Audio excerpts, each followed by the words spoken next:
in week one, the Foxes lost to Chester at Chester 42-0. Last year, this game was won by Vienna by a score of 54-8. Foxes have an enrollment of 333 students. Vienna's enrollment this year is 522. So we're going to break here and let you listen to the national anthem, and we'll be right back once the playing of the national anthem is over.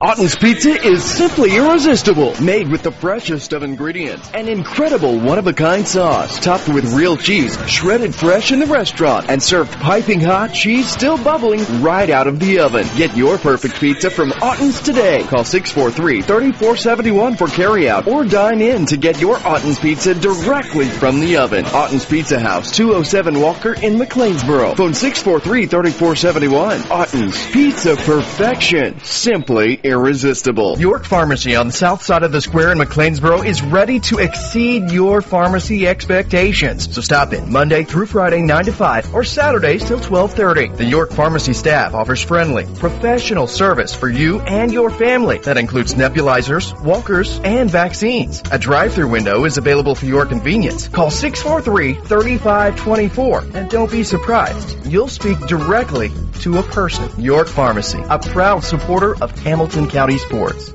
Back to Hamilton County Fox's sports on the legendary WMCL AM 1060 and 107.9 FM. We're at Carl Malk Field, and we just run down some statistics for the Foxes. They'll be running out of the pistol offensive set. They'll be employing a 6-2 defensive set. For the Vienna Eagles, they are coached by first-year coach Brian Tramley.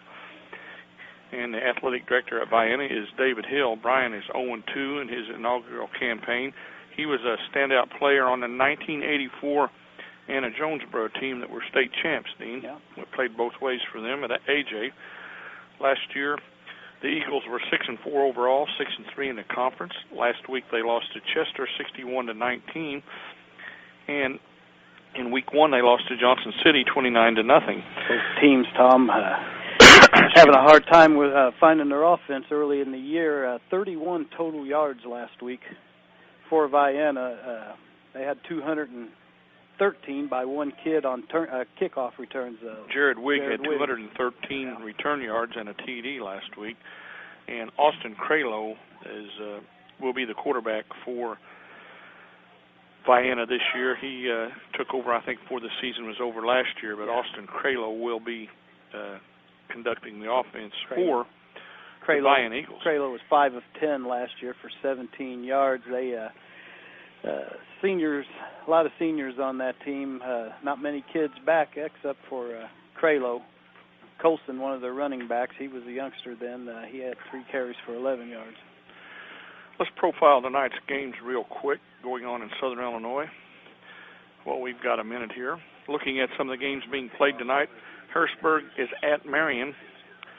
Two teams looking for their first win, and I've got to give the nod to Coach Kerry Martin and Marion in that one, Dean. I would be surprised if Marion didn't beat them bad, Tom. They went up 3 times in the last 2 weeks up to Champaign. They went on one Friday and went back on another Friday and got weathered, and then went right back up there Saturday. Carmi-White County will be at Johnson City tonight. I want to go with Carmi-White County, but that could be a pretty good ball game if Johnson City gets their running game going. I think Carmi will beat them handily. Carmi's playing with 2 quarterbacks right now. Coach Simon Sons, a sophomore, is playing well, and the large kid, Jordan Large, I believe is his name. 6'7", quarterback. And they're splitting duties at quarterback and both playing pretty well from what I've been told. I'm going to go with Carmi-White County, even though that game is at Johnson City. CZR is at El Dorado. I'm going to have to give Coach Hampton's Eagles an edge in that one, especially at El Dorado. El Dorado. Murfreesboro is at Carterville. Two teams that's got it going pretty well. Murphy's defeated Carbondale in week 1. Had another big win last week. That game is at Carterville, a tough place to play. It should be a dandy of a ball game. I'm going to give the edge to the Lions in a close one. I'm going with Murfreesboro. Benton at Pinckneyville. The Rangers been struggling a little bit early on, and the Panthers seem to be rolling pretty good. I'm going to go with Pinckneyville at Pinckneyville in that game. All 8 riders give the edge to Pinckneyville. Pinckneyville's at home. I think it's going to be a close game, but I will give the edge to Pinckneyville. I agree. I think it'll be a pretty good ball game. DuQuoin at Heron. Two teams that kind of stumbled out of the gate. They were expecting big things at Heron, but they struggled a little bit. They led a Waterloo team in week 1 big, and Waterloo come back and defeated them late in that game. Yep. I'm going to go with the Heron Tigers, and that they've got 3 backs back from last year, and I think their running game will be the difference there, Dean. Yeah, Heron at home, yes. And at Jonesboro at Massac. AJ, I've got to go with AJ in that one. Oh, AJ big. Sparta at West Frankfort. I'm going to go against the grain. Another good one. Sparta is probably the favorite in that game, but at Frankfort, I'm going to go with Frankfort for the second week in a row. They let me down last week. I'm going to try them one more time with Coach Beers. It's split in the paper, 4-4. I'm going with Sparta on the road. Nashville at Trenton Wesleyan. I've got to pick the Hornets in that one. Hornets. Cesar-Valier at Chester. Got to go with Chester. Ross, the Owens boy, he is a big play weapon for Cesar, but Chester's just got that ground attack, and they're going to be a handful. Chester's machine will keep rolling. Belleville-Altoff at Breeze Mater Dei. That's a crapshoot there. It could go either way. Since it's at Mater Dei, I'll go with Mater Dei. I'm going with the young Altoff team. A lot of talent, pretty young, but we'll see. St. Louis Northwest Academy of Law at Cahokia. I don't know anything about St. Louis Academy of Law, but the Comanches have been struggling this year, but I'm going to go with Cahokia at home. I would have to go with Comanche. Carbondale at Waterloo. Carbondale struggling. I'll go with Waterloo. Waterloo. Centralia at Charleston. I got to go with the Orphans. Orphans big. Mount Vernon at Troy Triad. Should be a close game. I'm going to go with Troy Triad. Yeah, I'm going to go with Mount Vernon. They had 8 turnovers in that first game. Played well last week. We're set to get underway here. Geraldo Blanco is going to kick it away for the Eagles. Fox is going to receive to start the game here. We're set to get underway as Geraldo is set to kick off. See who's back for the Foxes. Stover and Joey Rebstock. He kicks it on the ground. It's mishandled by one of the upbacks, and the ball is covered at the 31-yard line by a couple of the Foxes. Look for the Foxes to do the same thing on the kickoffs, Tom. I don't see them kicking off the Whigs. A little bit of a squib kick there, and Foxes finally run it down. So we're set to get going here. Excuse me. Key to the Foxes tonight is that offensive line, Tom. If they can open up some holes, we're going to run against this team. We've got to open the holes, though. And we're set to get going here. We're officials trying to get things lined out, get the right ball on the field. Players waiting to play. They're standing at the line of scrimmage. Field looks good, Tom, except for right in the middle of it. Eli Leakey going to be quarterbacking the Foxes. He's in the shotgun formation. 3 backs in the backfield with him. Snap to Eli. He hands it off to Levi Chapman, running a sweep play around the right side. Picks up maybe 1 yard on the play. Pretty good coverage by the Eagles team. Yep. You know, looks like no gain on the play, so we'll call it 2nd and 10 from about the 31-yard line. Foxes tried to get outside on the Eagles, and the Eagles' defense answered. 2nd and 10 from the 31. Leakey out of the shotgun. Takes the snap, hands off, and the Fox's back is hit before the line of scrimmage. He falls forward maybe for a yard. Is that Madison Wilkerson on the carry? That was Chapman. Chapman again? Okay. And no gain again. 3rd and 10. Vienna's defense anchored there in the middle by Tom Meyer, 6'4", 340 pounds. Offensive line, Tom, just not coming off the ball at all. 3rd and 10 for the Foxes. No gain on 2 plays from scrimmage. looking to throw the ball. Leakey back. He throws it across the middle. Got him. And quite a catch by the Foxes. Wilkerson. Madison Wilkerson goes high, catches the ball at about the 49. 18-yard pickup for Madison Wilkerson. Quite a catch. He went high, hauled it in over 2 defenders, and Leakey gets the ball to where Madison makes quite a catch. 1st and 10 Foxes at the 49 on a big play by Eli Leakey to Madison Wilkerson. 1st and 10, Leakey out of the shotgun. He keeps the ball on the option, cuts back. He's got running room. He's going to go for a long run, and he takes it inside the 20. Eli Leakey on the option, cuts it back in, and a big carry, big gain for Eli. Inside the 20. 29 yards, Tom. No, inside the 25, I guess it is. Yeah. 29-yard run. 29-yard scamper by Eli Leakey. Foxes are in business, 1st and 10 from around the 25. Leakey out of the shotgun. Takes the snap. Looking to throw the ball, and he tucks it in. He's going to run around left end, cuts back in, and he picks up a couple extra yards before he is flattened by big number 73. That is Chance Brown, 5'10", 250 pounds. Big boy, he comes up limping, Tom. Yeah, and Eli gets up a little gimpy on the play. I can see why. Kind of a late hit, matter of fact. Yeah, really. So loss we'll of call 3 it yards. Loss of 3 on the play, 2nd and 13. Out of the shotgun.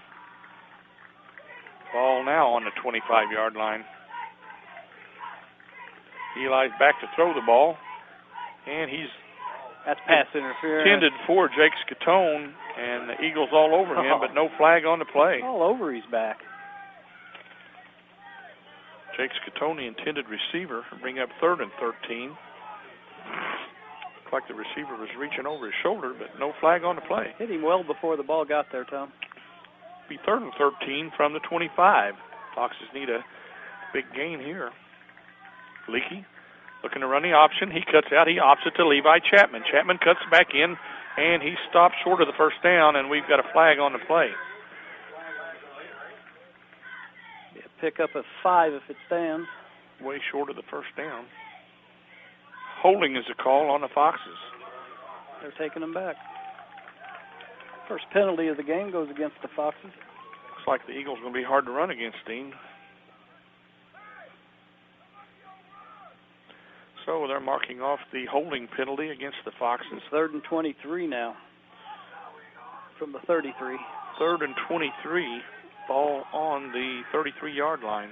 Leakey out of the shotgun. Foxes need a big play here.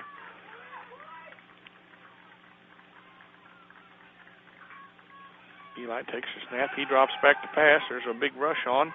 He goes out, throws the ball in the flat, intended for Madison Wilkerson. He's hit just as he catches the ball, and he can't maintain possession. Looks like the Foxes will have to punt it away here.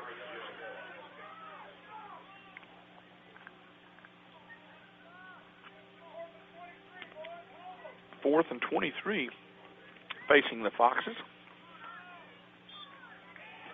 They're going for it. And they're lined up to go for it on 4th and 23 from the 33-yard line. Good spot for a screen pass here, Tom. I wouldn't be surprised, Dean. Leakey, he's looking to throw the ball long, intended for Madison Wilkerson. It is off the fingertips of the defender, Kobe Pope. They were going for the home run ball and passed a little bit overthrown and just off the fingertips of Kobe Pope, the defensive back for the Eagles. Eagles take over on downs as the Foxes march it down to the 33-yard line, but can't punch it in, Dean. Yep.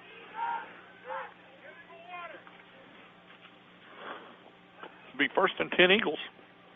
Austin Cralo, the 5'9", 165-pound senior, brings the Eagles out of the huddle. The Eagles got some pretty good-sized kids on that offensive line, Dean. Cralo out of the shotgun. He takes the snap. And he keeps the ball. He's going to run around the right end, and he's stopped after a short gain. Like Pike on the tackle, good job. Looks like he had some open running room, giving him about 2 yards on the carry. Damian Pike, one of the Foxes on the stop. Pickup of 2. We'll call it 2nd and 8. Ball sitting right on the 35-yard line. Austin Craylow showing some pretty good quickness on that sweep play, Dean. Yep. Pike plays nose tackle, Tom, on this side, and he got all the way across and made the... And a handoff. Misdirection play right up the middle, and the man that had the kickoff returns last week, he is off to the races, and he is caught by Tucker Braden, but not till he gets down about the 3-yard line. Jared Wiggs, the man with 213 return yards last week, breaks it off left tackle all the way down to about the 3-yard line from the 35. 62 yards on the scamper. If they mark it at the 3, it's a 62-yard gain. And they may have it on the 5. See where they got it at, Dean. It looks like the 7. 7, okay. So the Eagles threatening here early. Craylow, he keeps the ball. He's up the middle and into the end zone. Nope, just into the end zone for the score. And the Eagles score early as Austin Craylow runs right up the middle for the 7-yard touchdown scamper to make it 6-0 Eagles. And we got an injured player on the field, apparently. Fox's coaching staff out there attending to one of their players. So a big run by Jared Wiggs puts the Eagles down to the 7, and Austin Craylow, the quarterback, takes it in from 7 yards out. Can't tell who the injured player is.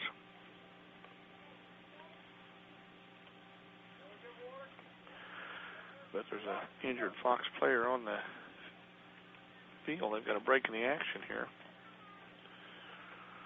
I'd like to recognize our sponsors, Hamilton Memorial Hospital, Alton's Pizza, 4R Equipment, Banterra Bank, Wren Lake College, Weeks in Benton, York Pharmacy in McLeansboro, Chapman Insurance in McLeansboro, People's National Bank.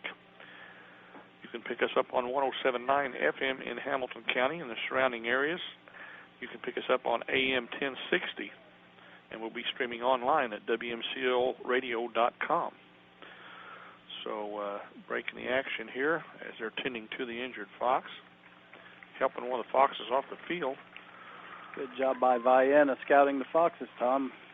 Misdirection, that's what's been tearing us up all year, and they run the misdirection play. Fake to one back going left, and as you said, ran Wiggs up the middle. And can't tell who the injured player is. Can't tell. Looks like one of our bigger boys. Sure does.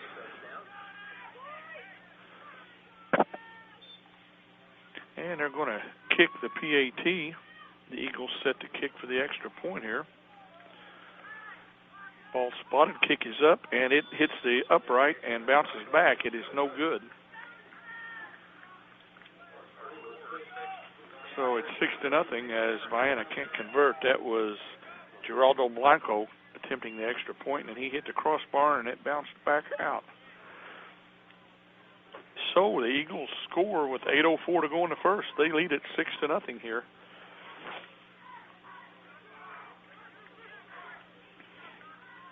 Still can't make out the number on the injured Fox player. Geraldo Blanco will be kicking off once again. He's a 5'11", 170-pound senior for the Vienna-Goreville Eagles.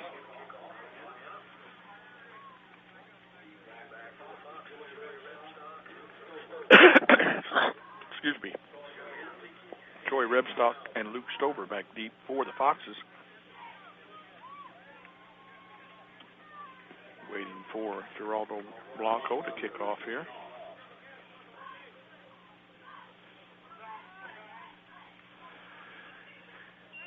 To nothing, Vienna-Goreville leads it here, and the kick is up, and it's going to be picked up by Stover. He picks it up, cuts up field, and he's hit it about the 31-yard line. Good tackle, open field tackle by the Eagles. Looked like Stover was going somewhere, and they closed the hole pretty quick, Dean. Foxes take over, 1st and 10, trailing 6-0 here. 7:57 to go in the first period.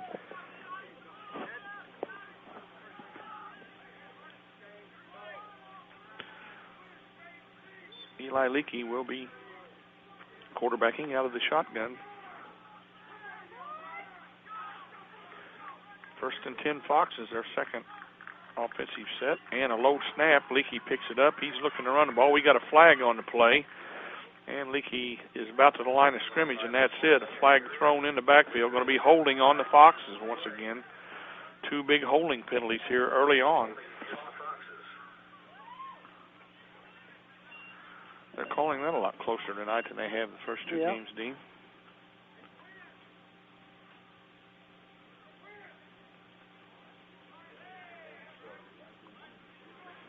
And that's a spot foul, Tom. That'll 10 yards. It happened way in the Fox's backfield.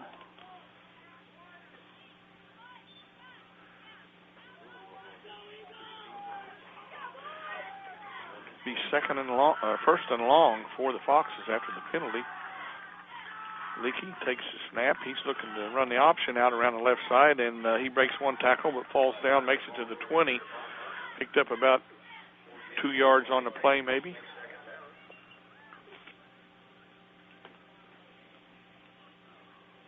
So the officials trying to sort things out here. Makes it to about the 21-yard line. Penalty against Vienna on the play, so we may get some of it back here.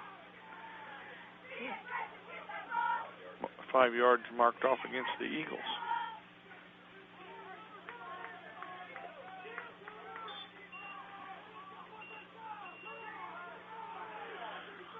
Second and long for the Foxes. Eli Leakey out of the shotgun. Eli hands it off to Madison Wilkerson. He's caught in the backfield for a loss on the play. So Vienna's line is blowing us away. Yeah, our offensive line is just not getting off the line at all. That's about 4 or 5 times already. He caught the ball. 4 or 5 times already they've been in our backfield. Didn't have a chance to go anywhere.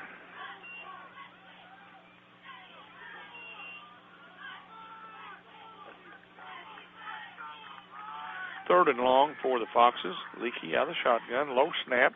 Going to run the option. He tosses it, and the Foxes lose the ball. It's recovered by the Eagles, I believe. Yes, it is. Right. They fumbled it on about the 10-yard line. Things not going well here early for the Foxes. Injured Fox player, I believe, was number 32, Dean. Taylor Digby. I never did hear. So the Foxes give it up on a fumble inside the 10-yard line, making it easy for the Eagles here. On the fumble, they take over 1st and goal from the 9. Austin Cralo brings the Eagles out of the huddle. Cralo takes the snap. He keeps it, runs straight up the middle, and he's met by a host of Foxes. Good job there. 3 Foxes met him at the line. Madison Wilkerson, Pike, and let's see who the other Fox was. Malassa won. Madison Wilkerson and Damian Pike, 2 of the Foxes in on that stop. 1-yard loss on the play, bring up 2nd and goal from the 11.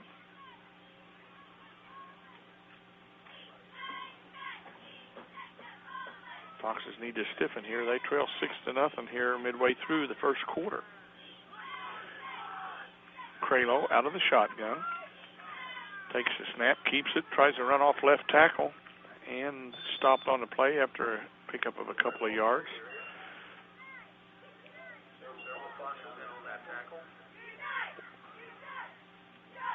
Madison Wilkerson, one of the Foxes on the stop. I'm giving 3 yards, Tom. 3rd and goal from the 7.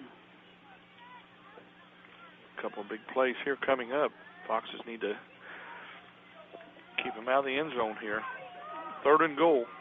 Austin Cralo out of the shotgun.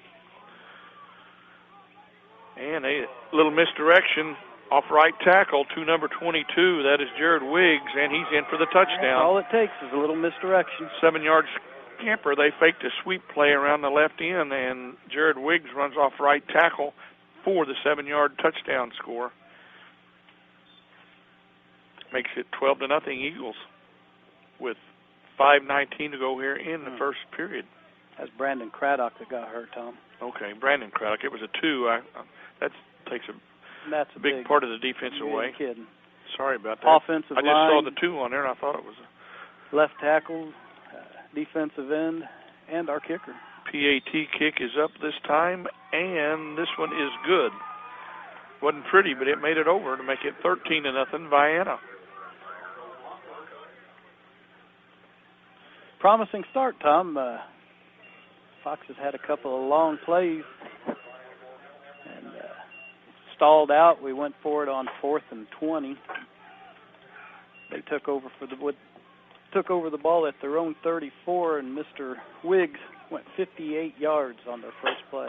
And Wiggs, all that return yardage on kickoffs last week, 213 yards. He's got a lot of speed, and he hits the hole pretty quick, Dean. Yep. If he gets a step on you, he's gone. So Geraldo Blanco will be kicking off for the 3rd time already here. The Eagles lead it 13-0, 5:19 to go in the first period.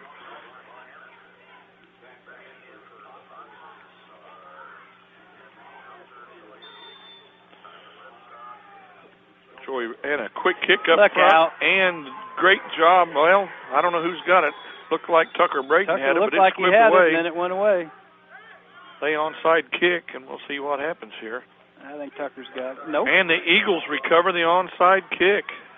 No, they changed. They pointed the wrong way. The official did. Yeah, I thought he did, Tom. We was right in front of us there. I thought we had it, but the official pointed the other direction. But he corrected himself. Tucker had the ball clearly. Foxes take over 1st and 10 on the 41 after the onside kick by the Eagles, and they almost come up with it.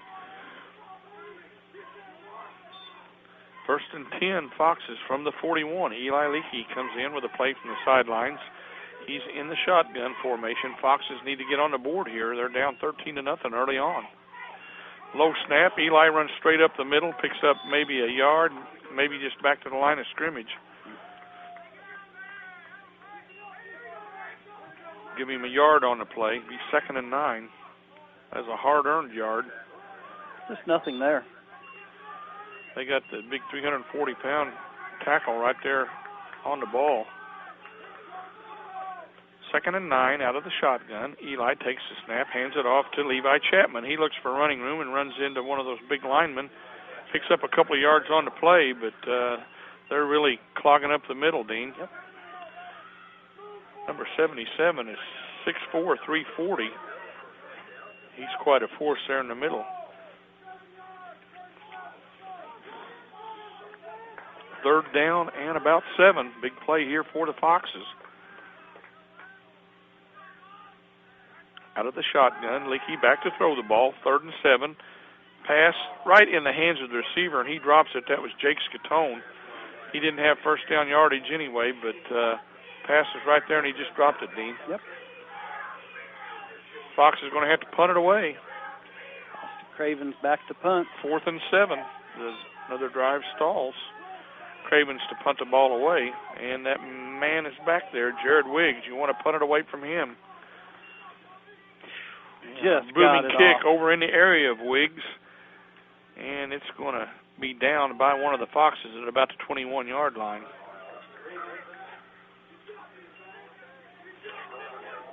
So the Foxes offense struggling once again, Dean. Came close to getting blocked there too, Tom. There was some heat on. Yep. There definitely was.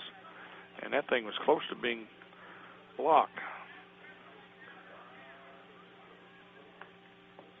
So the Eagles take over, leading 13-0 with 4:04 to go here in the first period. Coach Odd, the golf coach, supposed to come up and visit with us at halftime here.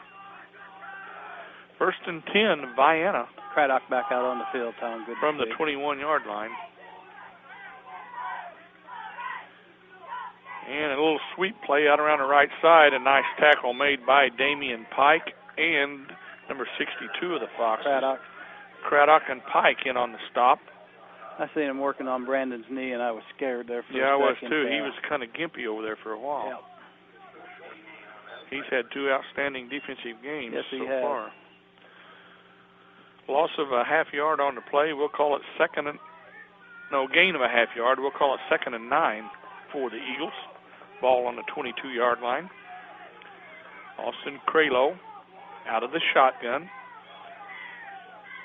He takes the snap, hand off to big back coming up, and a big tackle made by Joey Rebstock. Initial hit made by number 43 of the Foxes, Snowden. Isaiah Snowden, and then finished off by Rebstock. A loss of maybe a half yard. We're going to call it 3rd and 10.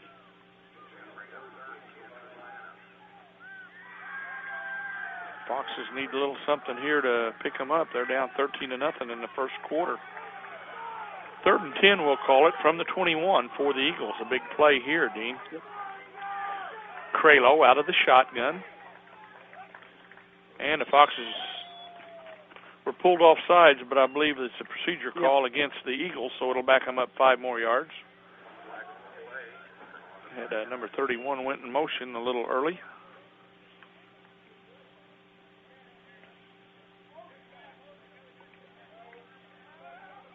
Second penalty now for 10 yards against Vienna. They're 3rd and 15 now. 5, I think. Yeah, 10 altogether. 10 only. Okay, gotcha. So, big play coming up here. 3rd and 15. Fox's defense needs to hold. Keep an eye out for some of their receivers. They threw the ball a time or two last year. Out of the shotgun comes Kralo. Running up the middle. They run it up to the quick back. They didn't go to the quarterback. They snapped it to one of the up backs. That was Wiggs, trying to utilize his speed. Trick play, but the Foxes defense steps up, and it's going to be 4th and about 7. Giving him 8 yards on the carry. They hiked it to the up back. Wiggs or speed merchant instead of going to Kralo, the quarterback. So hopefully the Foxes will receive a punt here. Foxes send 2 back. Tucker Braden and Wilkerson. And Madison Wilkerson. Oh, a squib partially blocked. Run with it, and run with it. Caught by one of the Foxes linemen. He caught it and stood there after it was blocked. That's Craddock. Made the catch, though. Did a good job recovering it. And the punter is hurt. Joey Rebstock and Craddock were right there, and the ball went straight up, and Craddock caught it inside the 20. I didn't see who blocked it, though, Tom. Did you? No, I'm not sure, Dean, either, to be honest with you. I was watching downfield here. And good field position for the Foxes now. Not sure who got that block.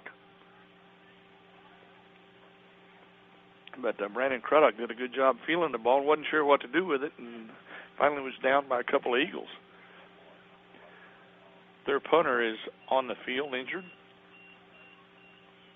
Beautiful night for football. Second block punt this year. We blocked Chester. First game of the year. Craddock got that one.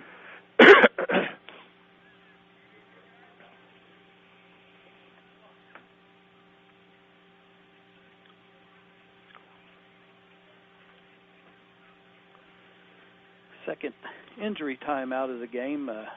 Craddock shaken up earlier. Good to see him back on the field, as you said, Tom. He has been our defensive player the last 2 games. It is Geraldo Blanco, the kicker and punter for the Eagles, and he's limping off the field with a little assistance. Also one of their running backs. Yep. Both sides, Hamilton County and Vienna, giving him a round of applause. Foxes get the ball here to 19. We need to capitalize and do something with it, Dean. Carterville on top of Murfreesboro, 7-0. Cesar 8, Chester 0. 9 in the first. Heron over DuQuoin 7-0. 1st and 10 for the Foxes from the 19. This is their chance to maybe do something here, Dean. Yep. Got to take advantage of the big turnover. And I think the defensive player touched. I think he touched one of the Foxes. Procedure call against the Foxes. Well, get a gift inside the 20 and started off with a penalty. That's 3 already, 30 yards total. So 1st and 15. Ball moved back to about the 24. Eli Leakey out of the shotgun. He takes the snap, throws it out to Levi Chapman, and he's going to be thrown for a big loss. Vienna was all over that play, all the way back to the 29. That's a run play on a backward pass, lateral. Levi's going to get about a minus 5 yards. It was on the 24. Yards. That's a 10-yard loss. 34, yeah, from 24 to 34. It is a 10-yard loss on the play. Fox is going the wrong way. We are going backwards in a hurry. 2nd and 20. Leakey looking to throw the ball. He throws it for the end zone. It's way overthrown. Double coverage on Madison Wilkerson right near the 1-2 yard line. So it'll be 3rd and 20 coming up. Too much air. Throw that 10 yards across the middle. Pick it up a little bit at a time, Dean. So 3rd and 20. Foxes took over on the 19, and they're back to the 34. 3rd and 20. Eli Leakey out of the shotgun. He takes the snap, looking to throw the ball. He's going long once again. Tucker Braden, and he was open in the corner around the 1 yard line and was overthrown. Tucker was open, and the pass was a little bit overthrown that time. He had the big receiver wide open. See what the Foxes opt to do. Tyler Kelly and another Fox checking in, number 25. That's Lucas Stover. See what the Foxes decide to do. They're going to roll the dice and go for it here on 4th and 20. I don't know. I believe I'd punt it here, Dean. I'd get the field position. Leakey takes the snap, looking to throw the ball deep, and it's overthrown, intended for Stover. Almost picked off by one of the Eagles. I think I would have punted that time. Yep, there was nothing open. Of course, I guess they're afraid that they punt the ball, that Wiggs is going to get his hands on it. Yeah. Got to kick it away from him. That's where you kick it out of bounds. Get it down there inside the 20. So 13-0, 42 seconds left here in the first quarter.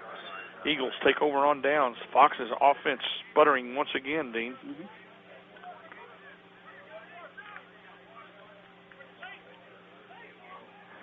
First and 10 for the Eagles.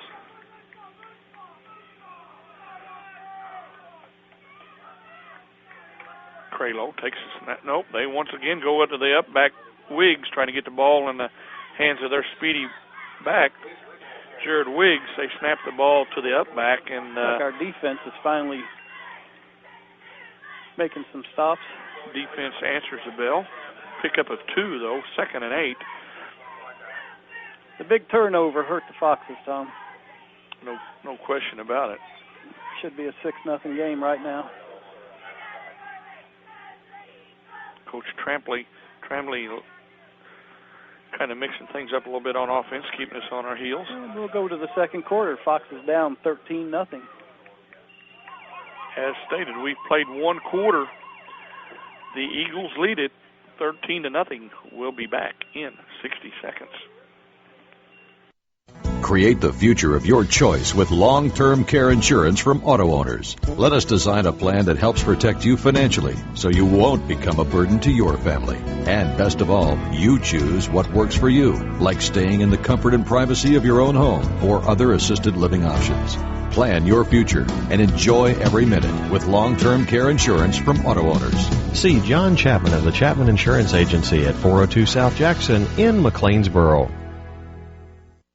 If you want a huge selection without a huge price, get to Weeks in Benton for the model year-end clearance event going on now. 2015s are arriving daily, so we must move all remaining 2014s. Find the vehicle you want at a price you can afford with 7 brands to choose from. Chrysler, Dodge, Jeep, Ram, Chevrolet, Polaris, and Victory motorcycles. Now is definitely the time to buy, as there will be huge deals on all 2014 models. That's Weeks in Benton, north of town but south on the price. Back to Hamilton County Fox's sports on the legendary WMCL AM 1060 and 107.9 FM.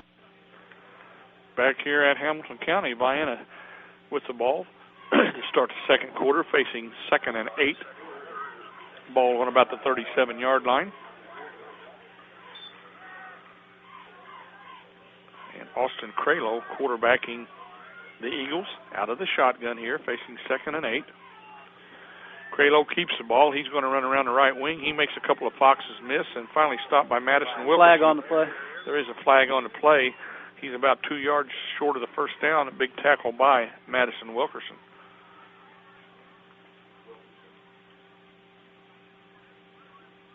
It's against Foxes. penalty against the Foxes. Unsportsmanlike?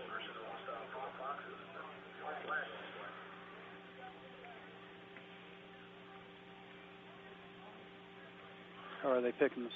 They just picked the flag up. They just picked the flag up. I guess they waved it off. 3rd and 2 here facing the Eagles. Ball on about the 43-yard line. 3rd and 2 facing Vienna.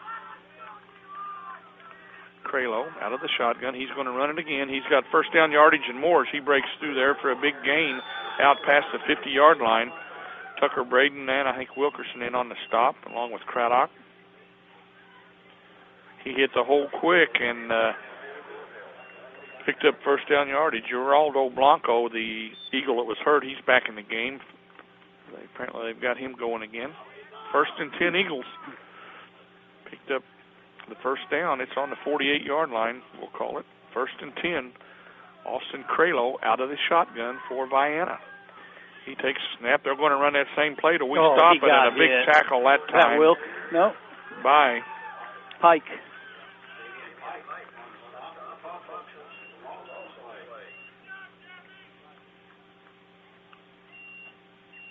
So a big defensive play by the Foxes. Loss of 1. Ball sitting now on the 50, we'll call it.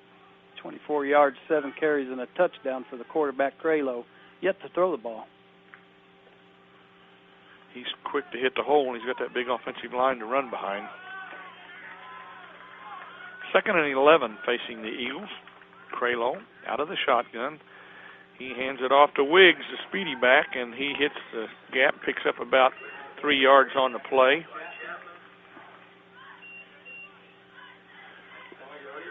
Sawyer Leakey and Levi Chapman in on the stop.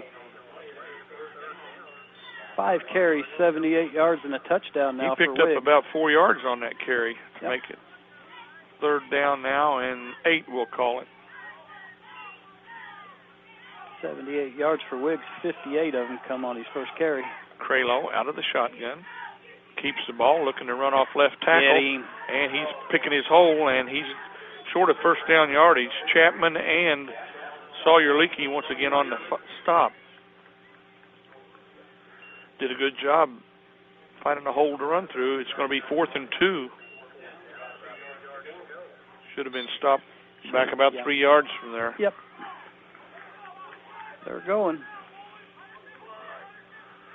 4th and 2 for the Eagles. Ball sitting on the 41-yard line. Don't get suckered in. Offsides. For the pass play like we did last week. Kralo out of the shotgun.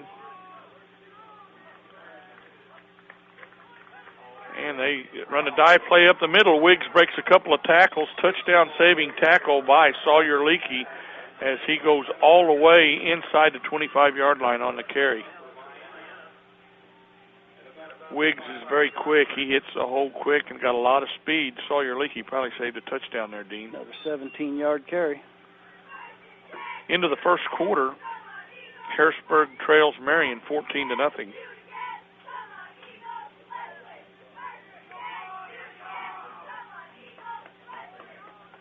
95 yards already for Jared Wiggs on 6 carries. Kralo keeps the ball. One runs right up the middle, and he stood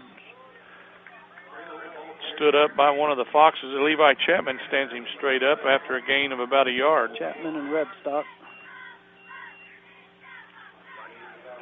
13-0, the Eagles in control here. 8:30 to go in the second period. Who ran that ball, Tom?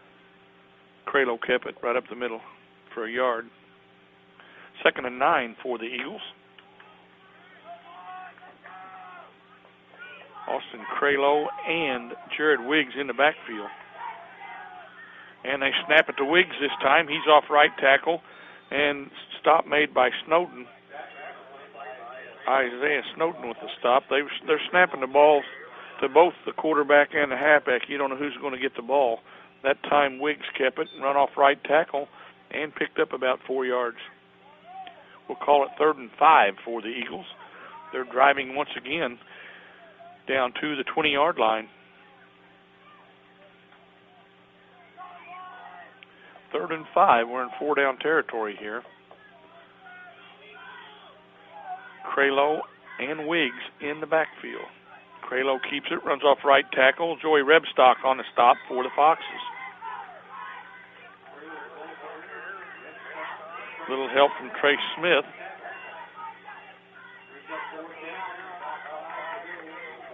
No gain on the play. We'll call it 4th and 5. A big play right here coming up. Foxes trailing 13-0. They can't give up much more, Dean. And we got a timeout on the field taken by Vienna. So a big 4th and 5 coming up. Ball sitting on about the 19-yard line. 7:07 to go. Vienna leads it here 13-0.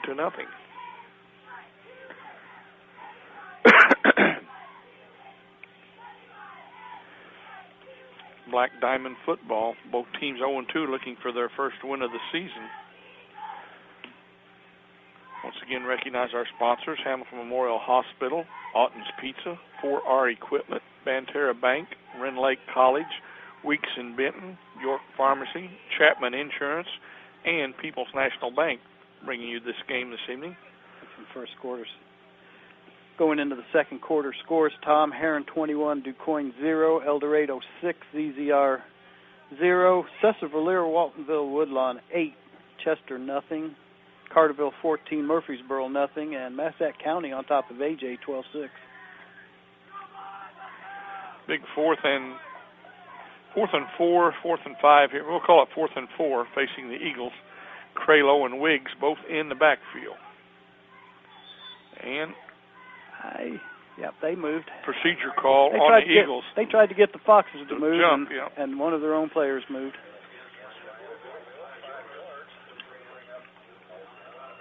Now, what are they going to do? 4th and 9 here. Craylow comes to the sideline to get a play.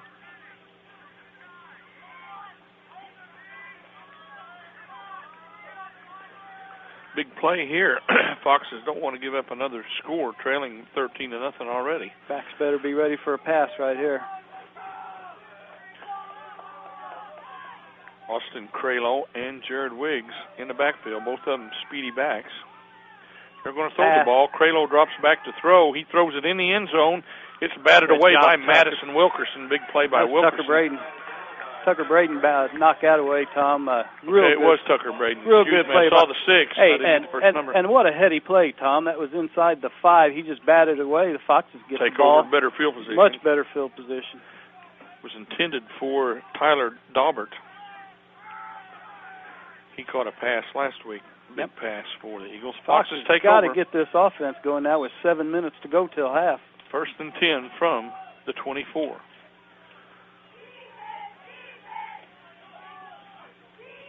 Low snap. Leakey takes it, runs around left end, picks up a yard or two, and he's kind of horse-collared out of bounds by the Eagles.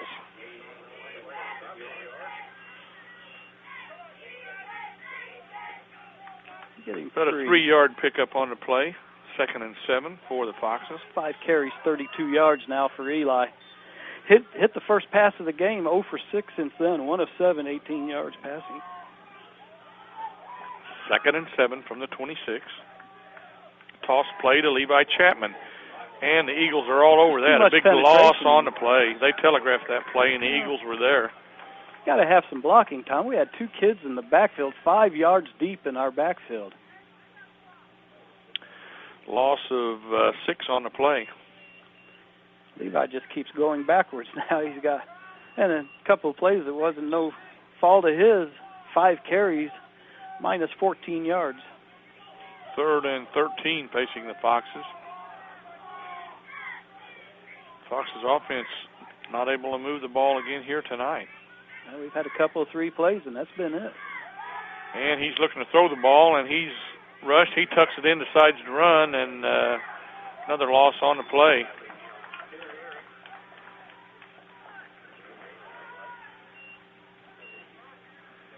Leakey tucked it in and carried the ball, and another loss on the play. He went back to pass, Tom. I'm going to give it a sack of another 3-yard loss, looks like. Craven's in to punt the ball away as the Foxes offense cannot move the ball against this defense of Vienna. Better kick it right. Kick it away from Wiggs. Or left, excuse me. Punt is up And then Wiggs is going to try to field it, and he does pick it up. That's not good. And he outruns 2 Foxes. Finally, number 21 catches up with him, Anthony Mauser. I think I've seen a flag come in, Tom. Another flag come in. Yeah. I think that was against Pike. Against the Foxes, unsportsmanlike on the sidelines. And Mauser is shaken up on the play.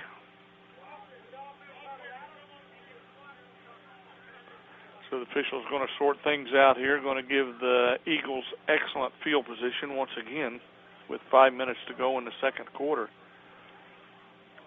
Offsetting. So apparently a couple of them are mixing it up. Yeah.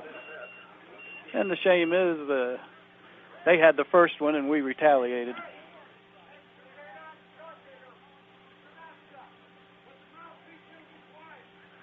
Coaching staff of Vienna is telling their players to quieten it down. They don't want any more penalties. First and 10, the Eagles take over. Foxes 3 plays and out on that last series, Dean, and went the wrong direction.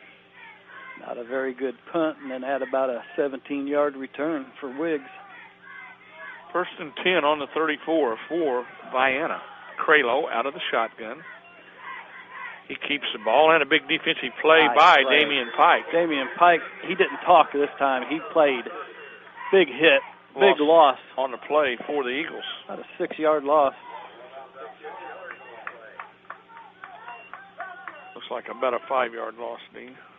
Damian Pike was in that backfield very fast. Sure was. Second and 15 for the Eagles. Pike, a big defensive play. Need a few more of them. Mm-hmm. Cralo and Wiggs in the backfield. Second and 15. And a little sweep play. This time a big defensive play by Cravens. Nice play, tried Austin Cravens. Put a man in motion, tried to run a little sweep play around the left end. And 6-yard loss that time. Austin Cravens is right there.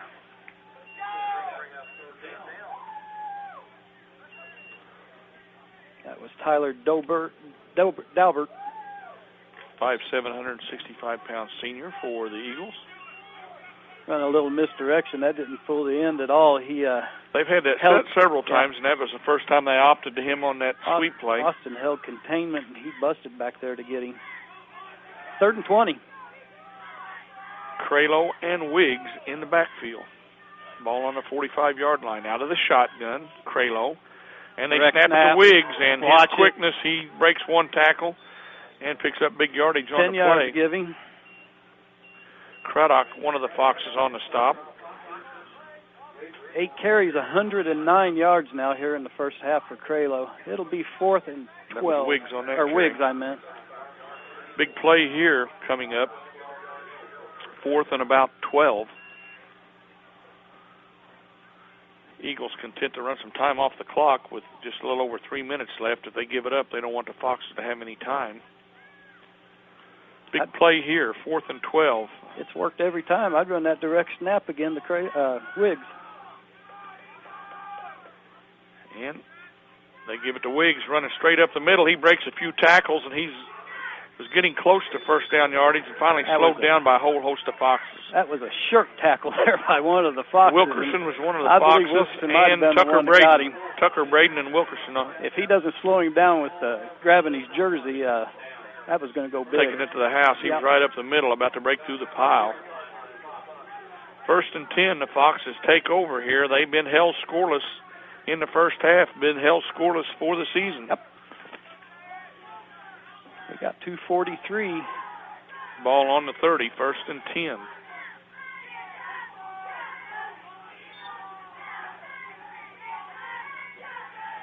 Under center this time. I think Foxes only have 10 players out there. Under center, straight up the middle. Hard running by Wilk. And he breaks out of the pack. Madison Wilkerson. He's gone. And Cravens stay away. Why would he do that? Why would he do that? Wilkerson had the touchdown and a clip by the Foxes in open field. There was nobody within 10 yards of him, and he throws a clip at about the 10. Wilkerson was gone for the touchdown. It's going to be called back on a clip by the Foxes. That's a spot foul, though, Tom, so it'll come to about our 30.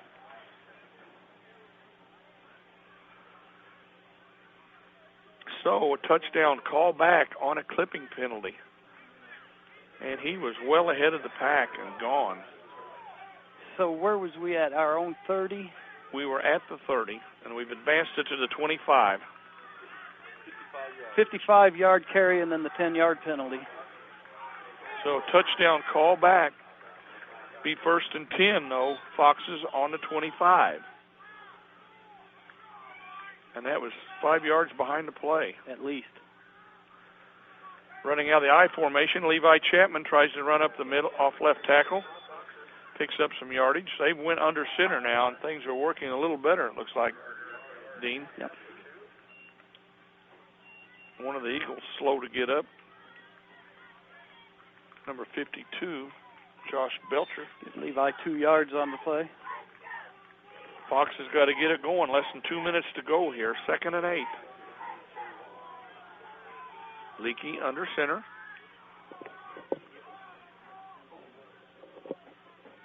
Handoff. Levi Chapman straight up the middle. Fox is going to have to do something with 1:40 to go. They're not going to be able to run up the middle. Yeah, we've got all of our timeouts still. Give him 3 yards. It'll be 3rd and 5.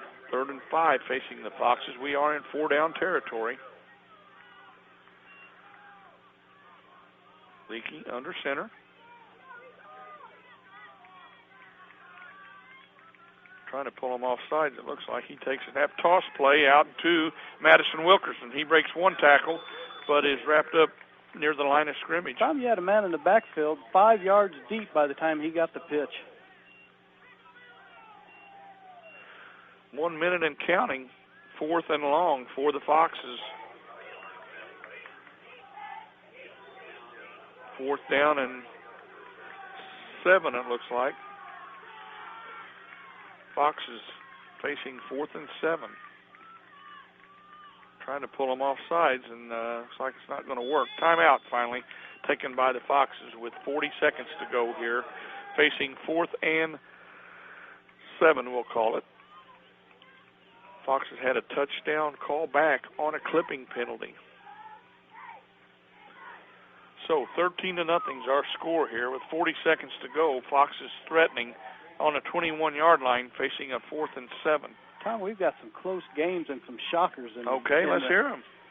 16-6, Cecil over Chester. I bet Owens has scored at least one touchdown. Johnson City 7, Carmi 6. El Dorado and CZR are tied at 6.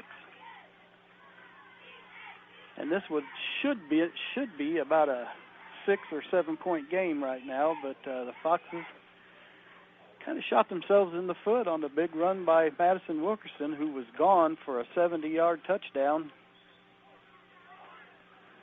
Big play here. 4th and between 6 and 7 yards. Ball on a 21-yard line after the touchdown was called back on the clipping penalty.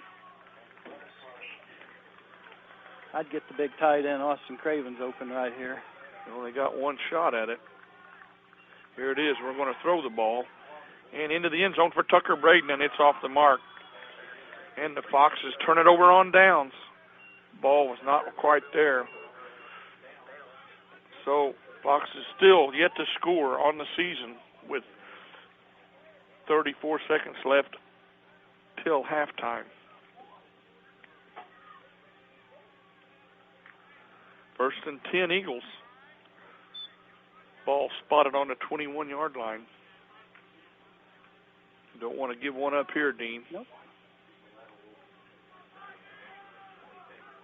Craylow and Wiggs in the backfield. Craylow, the quarterback. Wiggs takes the snap, runs straight up the middle, and he's stopped by Levi Chapman and Damian Pike. They're not satisfied, Tom. And Vienna takes the timeout. They're going to try to put another one on the board if they can. Giving 3 yards on the play. 10 carries, 117 yards, and a touchdown by Jared Wiggs so far. And when you got a big play back like that, Tom, I don't blame him. He can break it at any time. Wiggs, 213 return yards last week against a good Chester ball club. 2 big plays tonight have killed the Foxes. They had the fumble at our own 9-yard line.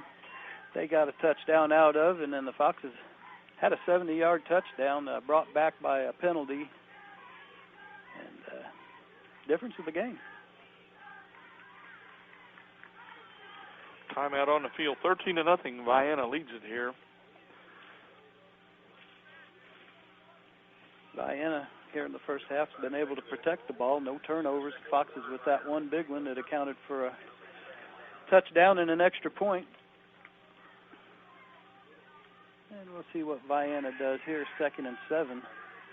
Their own 25 with exactly 25 seconds left. Cralo and Wiggs in the backfield. They snap it to Cralo this time. He's going to run a little sweep play around the right side. And he stopped a little bit short of the first down, but he's close. And they're going to call another timeout.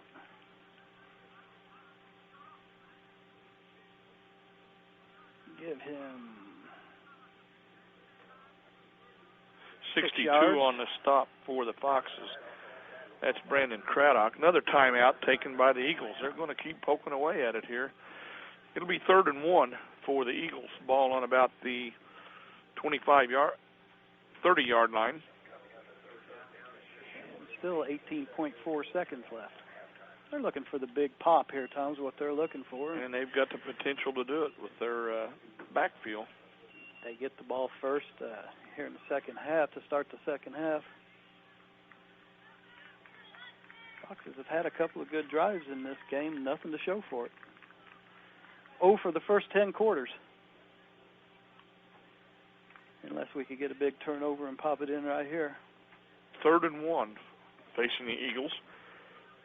Ball on the 30-yard line.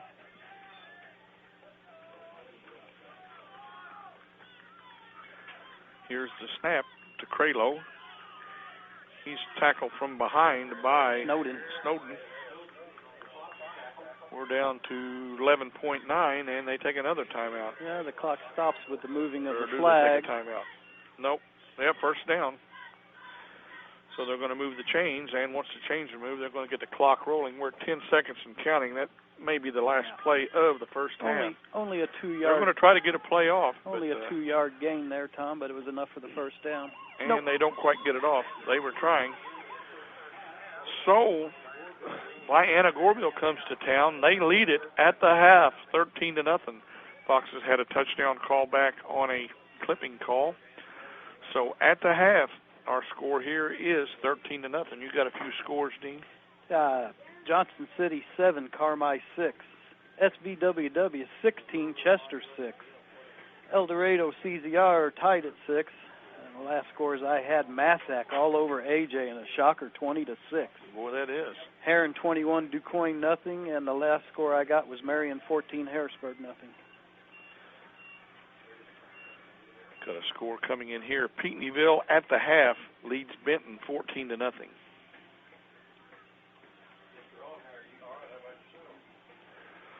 So Pinckneyville leading Benton 14-0 at the half. We're going to break for 5 minutes, and we'll be back with Coach Odd and talk a little golf in 5 minutes.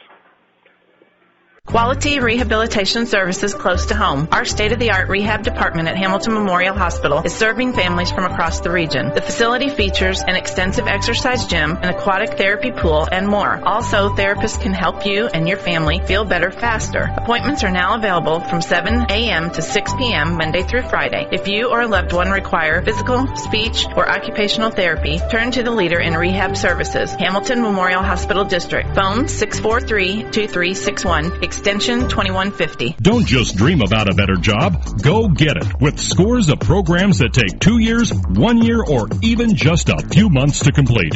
Rend Lake College is your gateway to a career you'll love. From nursing to coal mining, from computer programming to cosmetology, and everything in between. Rend Lake College is affordable, convenient, and ready to get you trained for your new job fast. Call us at 618-437-5321 or visit us at 4rlc.edu. At 4R Equipment in McLeansboro, we have the parts and service expertise to keep your Case IH equipment running one season after another.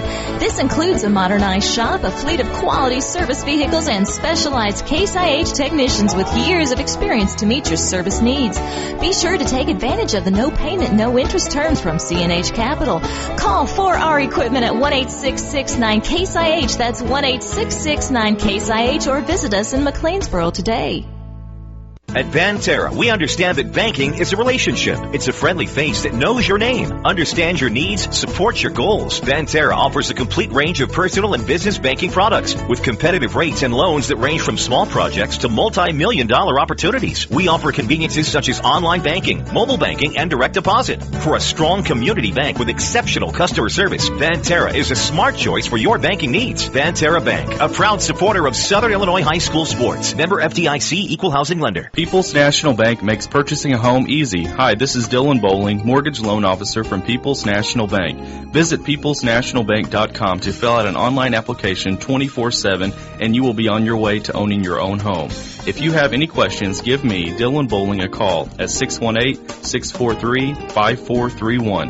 People's National Bank, your home for home loans. Proudly serving Southern Illinois since 1909. Member FDIC and equal housing lender. Loan subject to credit approval. If you want a huge selection without a huge price, get to Weeks in Benton for the model year-end clearance event going on now. 2015s are arriving daily, so we must move all remaining 2014s. Find the vehicle you want at a price you can afford with 7 brands to choose from. Chrysler, Dodge, Jeep, Ram, Chevrolet, Polaris, and Victory motorcycles. Now is definitely the time to buy, as there will be huge deals on all 2014 models. That's Weeks in Benton, north of town but south on the price. Otten's Pizza is simply irresistible. Made with the freshest of ingredients. An incredible one-of-a-kind sauce. Topped with real cheese, shredded fresh in the restaurant, and served piping hot, cheese still bubbling right out of the oven. Get your perfect pizza from Otten's today. Call 643-3471 for carryout, or dine in to get your Otten's Pizza directly from the oven. Otten's Pizza House, 207 Walker in McLeansboro. Phone 643-3471. Otten's Pizza Perfection. Simply irresistible. Providing guidance to cope with life's challenges. That's the mission of the Hamilton Memorial Hospital District Senior Enrichment Program. If you know a senior family member who would like to discover how to handle life's challenges, keep your body strong, and enjoy life again, we can help. Call 643-2416 for a confidential discussion about how this program could change your life for the better. Hamilton Memorial Hospital District. Caring hearts, helping hands.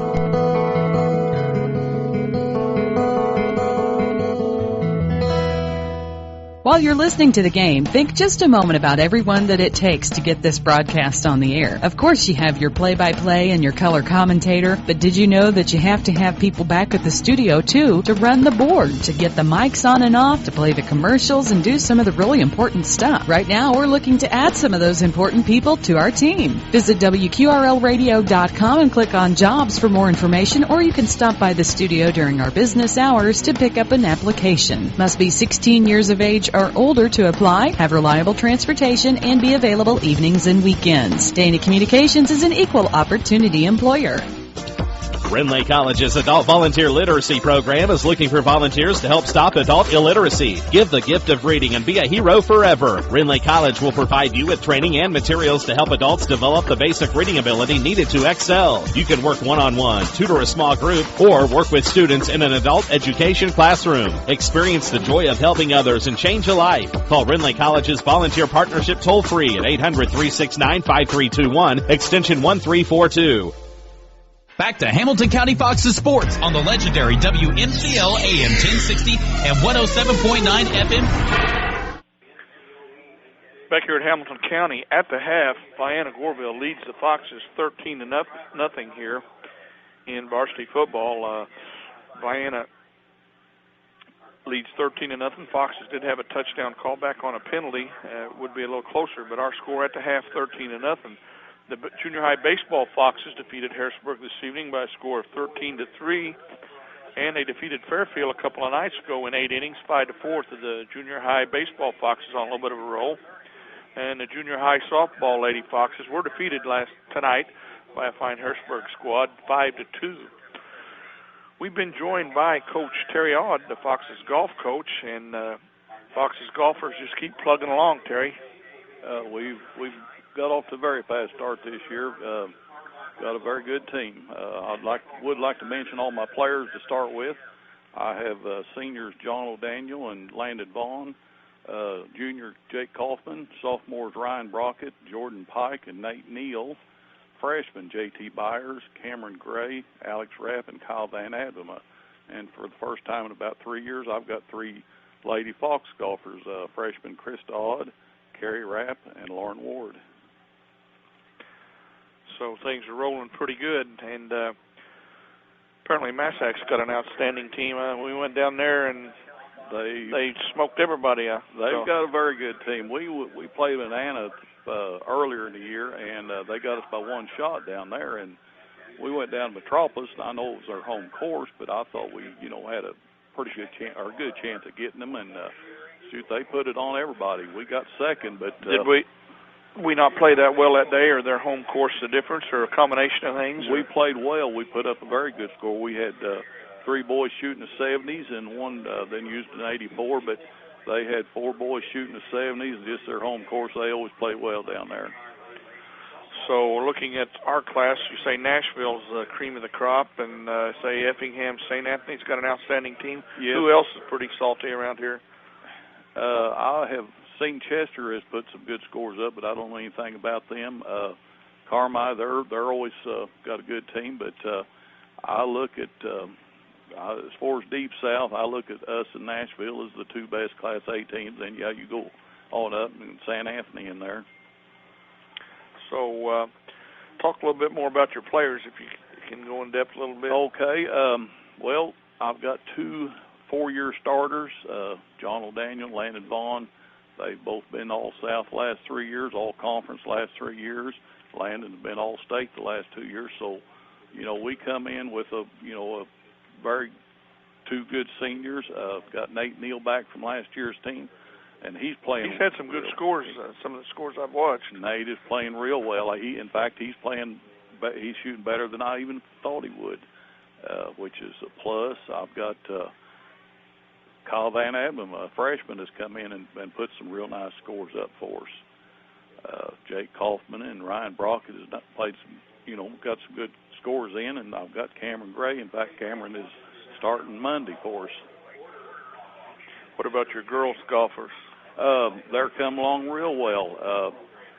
We don't have a full team, so it's hard to get in and get a match. With some teams just won't come over here because we don't have a full team, but we've had the other day at Mount Carmel, Krista Odd had her low round of 45, Lauren had a 48, and Carrie had a 63, and then the other night Lauren Ward come back with her low round of a 47 up Mount Vernon. So they're playing well.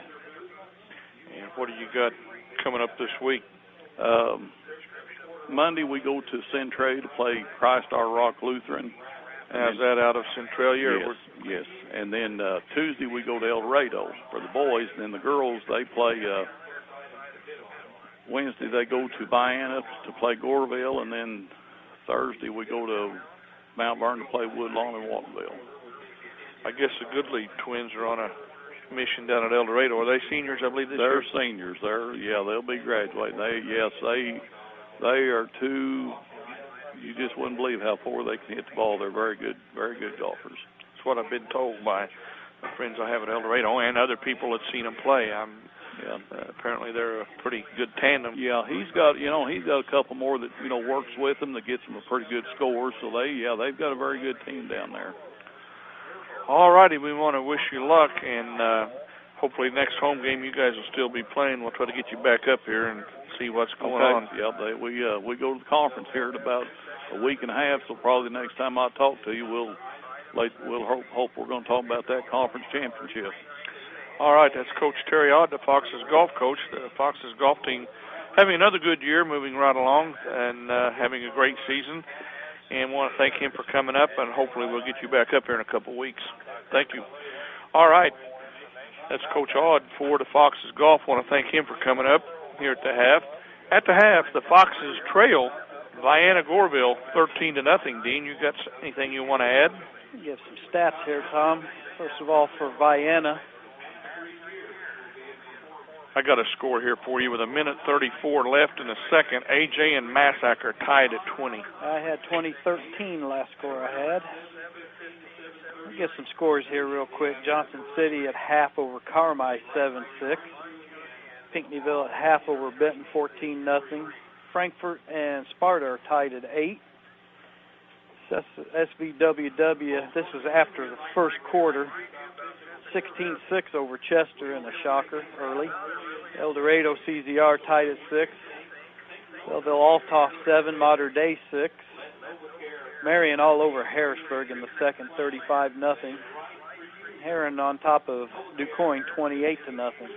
That game is at Chester too. That Chester ball game.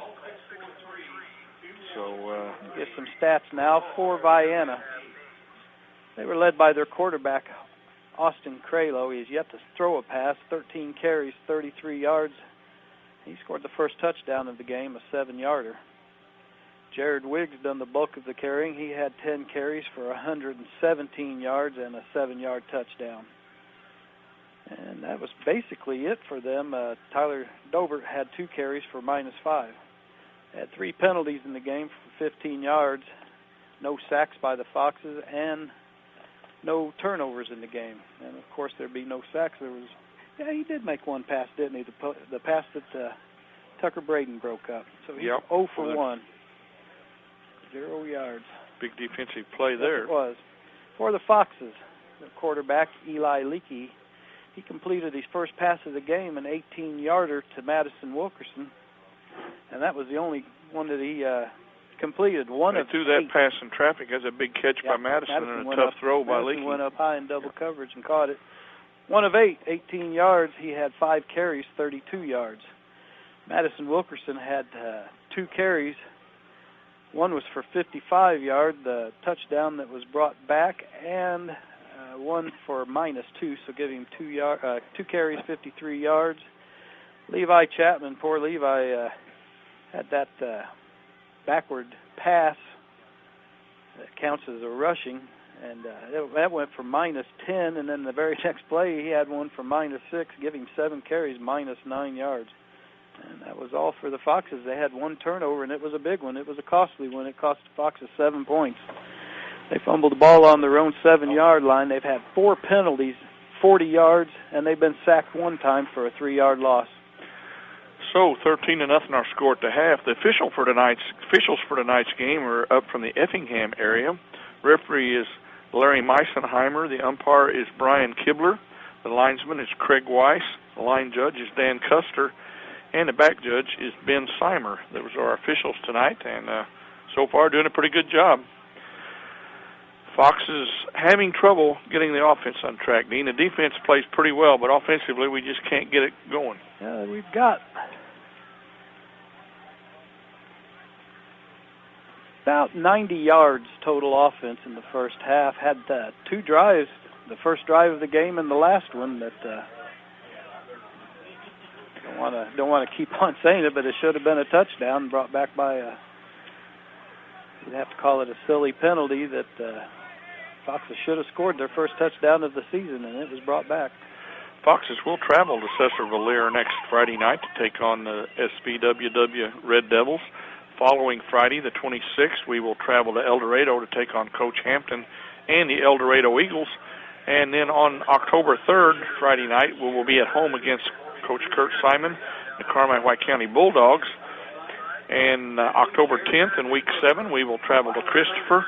We are idle in Week 8, which will be the 17th of October. We'll have the forfeit from Alvarado. And we close the season at home October 24th, hosting the Johnson City Indians. So got to watch the volleyball Foxes again this week. They're very impressive. They picked up a win at home.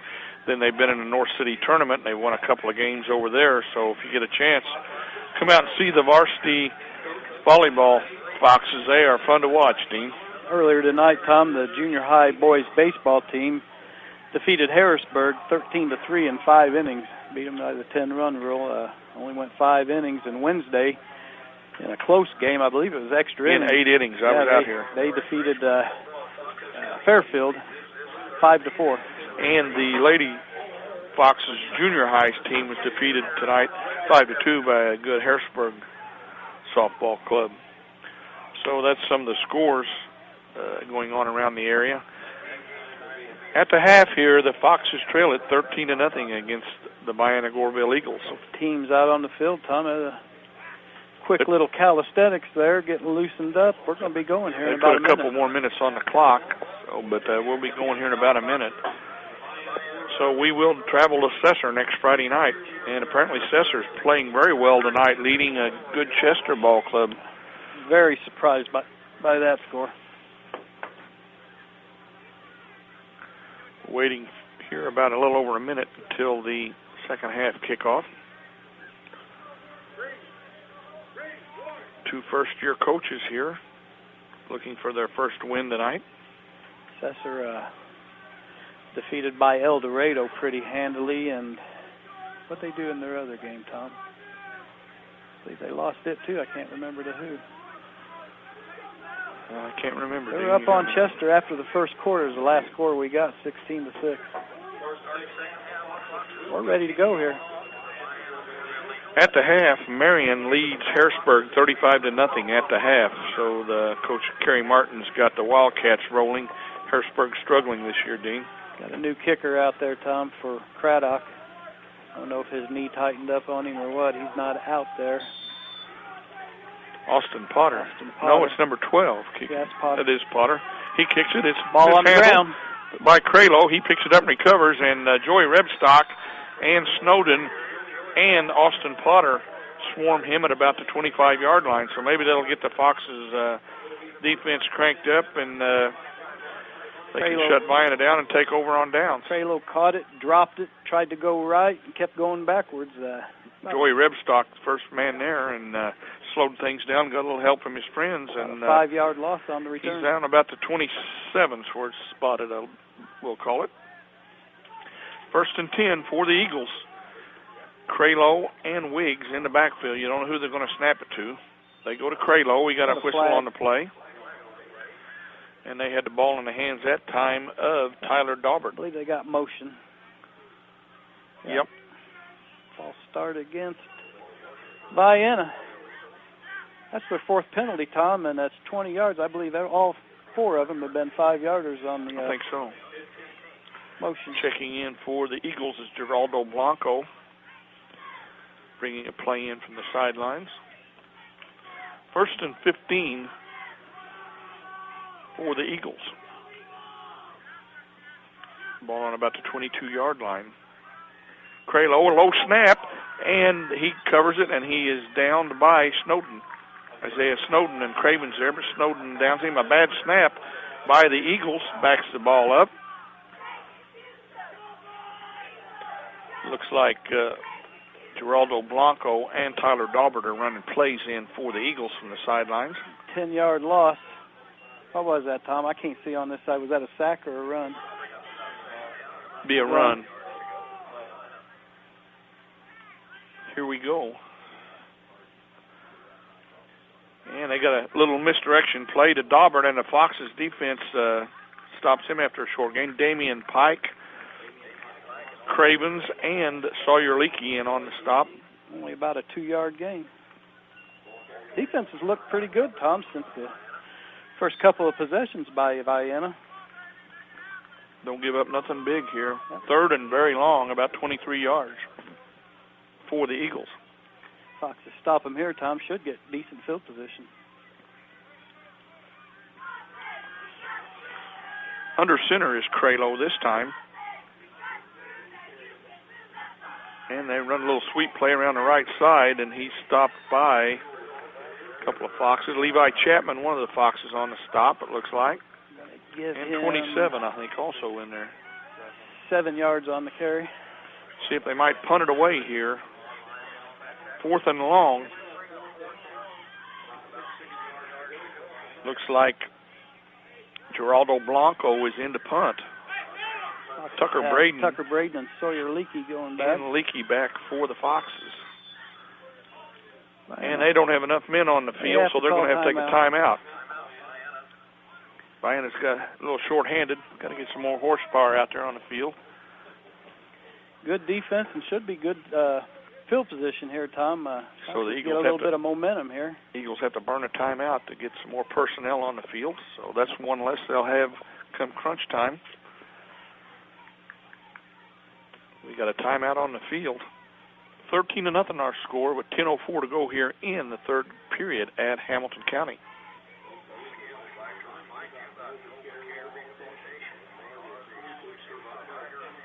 I'd like to thank Frank Zachman. He's bringing scores in for us here tonight, manning the controls on his phone.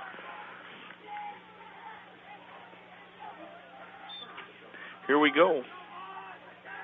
Blanco back to punt. Foxes blocked the last one, Tom.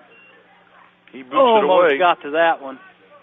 And it's handled by Tucker Braden. He's looking for running room, and he's going to be stopped. He gets inside the 40, and he's gang tackled by a bunch of Vienna Eagles.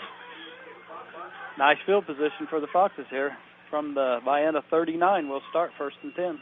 So Tucker Braden takes the punt, advances it a ways. 1st and 10 Foxes. They need to get it going here. They trail 13-0 with 9:52 to go in the third period. 1st and 10, ball on about the 38-yard line. Got a halftime score, SVWW 22, Chester 14. So 1st and 10 for the Foxes.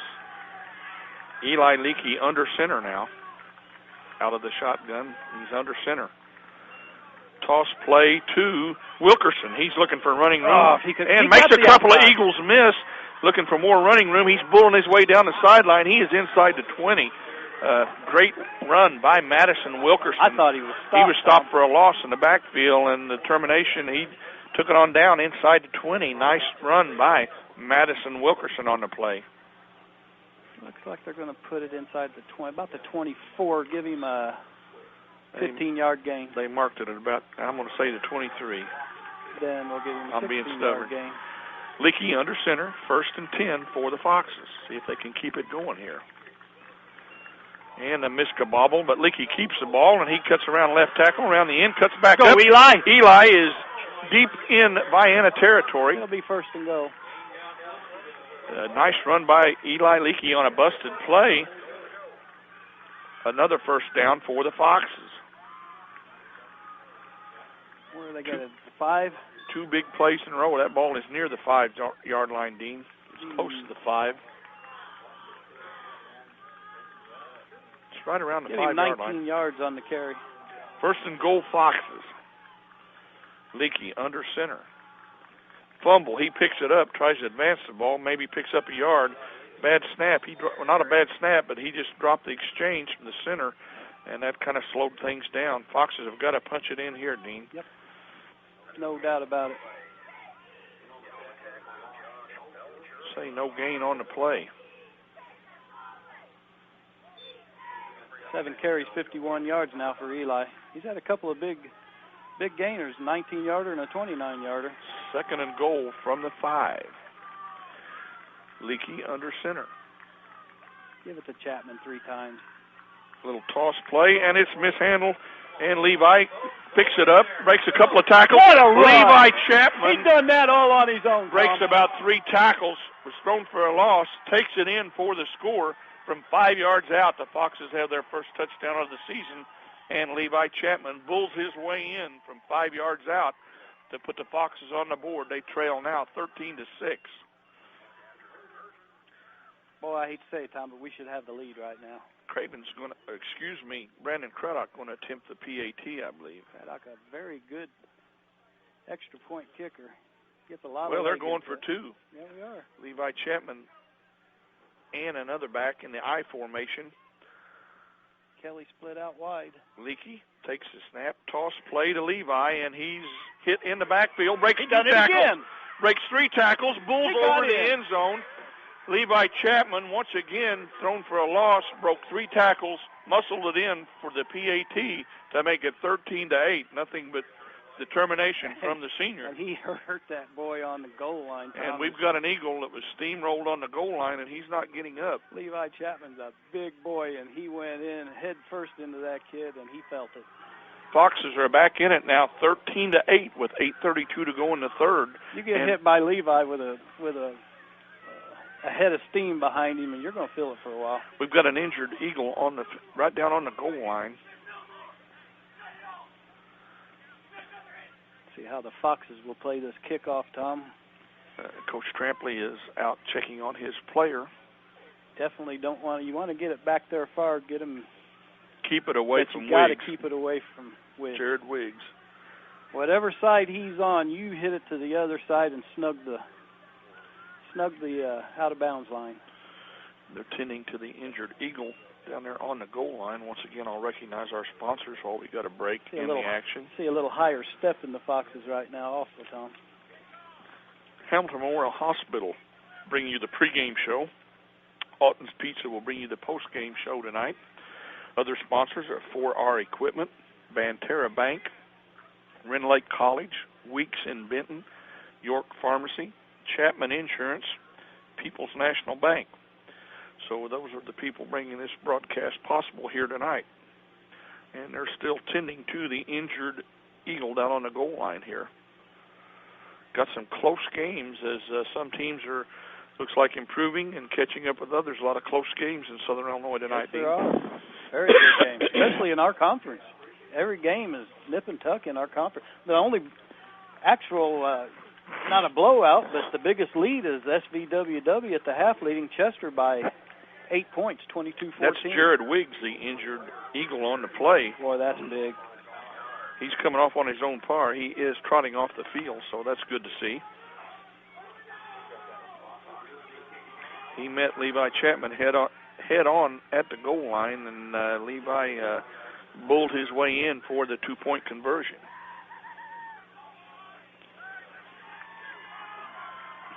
Fans yelping it up. Foxes will be kicking off. It's going to be Austin Potter kicking off for the Foxes.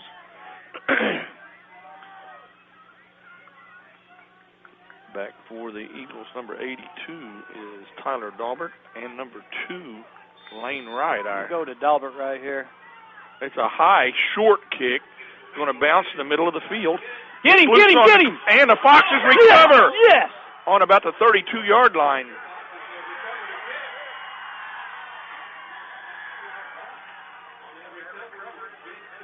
Jake Scatone recovers the kickoff, and the Foxes are in business on about the 32-yard line. See if they can keep that momentum going. A high, short kick, and it was trouble from the get-go for Vienna, and Jake Scatone managed to get on the ball. Foxes in business here.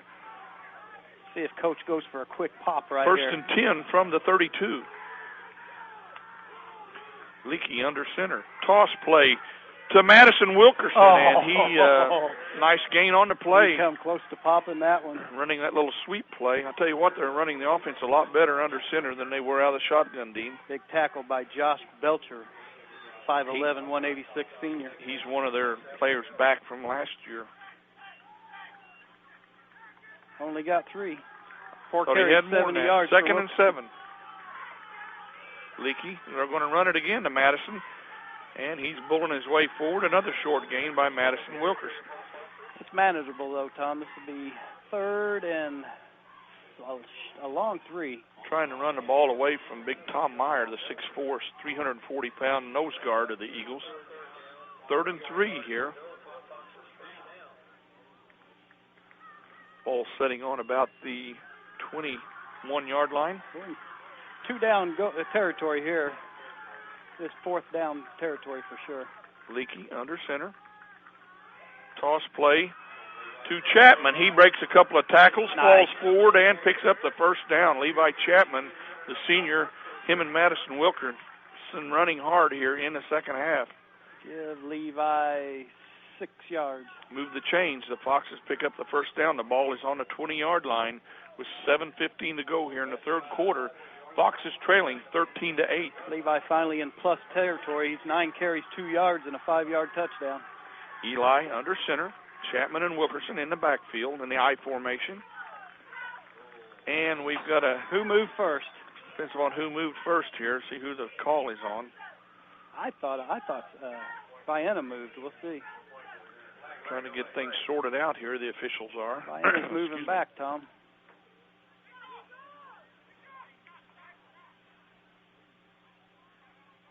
They're calling it against the Foxes. And it is against the Foxes. 5-yard penalty against the Foxes. Vienna thought they'd done it and called it on the Foxes. Moves it back to about the 24-yard line. Excuse me, be first and 15 from the 24. 5 penalties, 45 yards. Big penalty there. Foxes not playing a clean game. Leakey under center. Toss play to Wilkerson, straight up the middle. And good yardage on the play. Madison hit the hole pretty quick, brought down by Craylow by Blanco and Josh Belcher once again. 7 yards, Tom. 6 carries, 81 yards for Madison. Pickup of 7 on the play, bring up 2nd and 8. To go with 1 reception for 18 yards. Leakey under center. Toss play this time to Wilkerson. They're going to run him again, and he breaks the tackle. He's around the left side. Madison Wilkerson to the house for the touchdown. What a run. Madison Wilkerson takes it in around the left end, broke 2 tackles, and took it into the end zone. Foxes lead it. 18-yard touchdown by Madison. 14-13 on the 18-yard scamper by Madison Wilkerson around left end. Wilkerson and Chapman, and 2 seniors, showing a lot of determination here in the third quarter, Dean. They're running the ball hard. Fox is going to attempt to kick the PAT here, it looks like, maybe. I'd be tempted to go for the 2-yarder, make it a 3-point game. Potter going to kick it. Wilkerson with the hold. It's snap. A fake. Wilkerson takes it in and crosses the goal line for the 2-point conversion. I thought we might be going to see a fake there. And Madison Wilkerson, the holder, took it in for the 2-point conversion. The Foxes lead it 16-13 with 6:05 to go in the third period. Foxes come out at half sky high, and they've played well here in the third quarter, Dean. Well, it all started with that big defensive stand right off the bat, Tom. They went backwards, and you could see the step get a little bit higher for the Foxes. 16-13, the Foxes lead with 6:05 to go in the third period. Plenty of time left in this one for both teams to answer.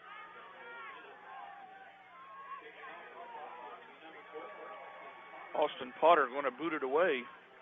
Going to kick off here for the Foxes. Craddock was injured earlier and not wanting him to kick, apparently, with his knee.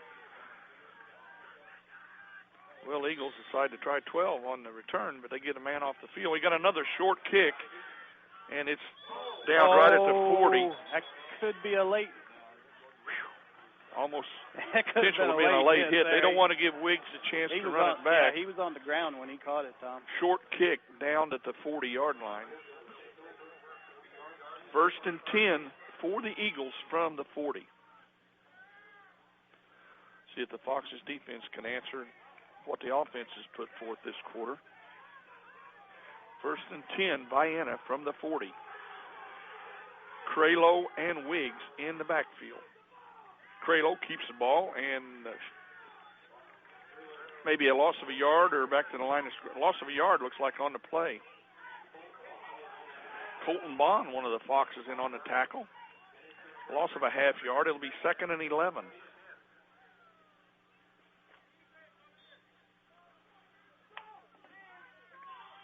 Second and 11 facing the Eagles.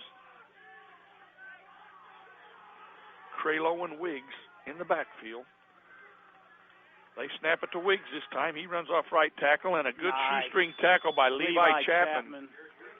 Who did he get help from there on the other Craddock, side? one of the Foxes, and along with Snowden. Again. Snowden playing big. Yes, he is. Getting 3 yards. That puts Wiggs at 11 carries, 120 yards, and a touchdown. 3rd and 8, we'll call it, for the Eagles. Ball on about the 42-yard Be nice to stop line. here, Tom, and get that ball back. Keep this offense rolling.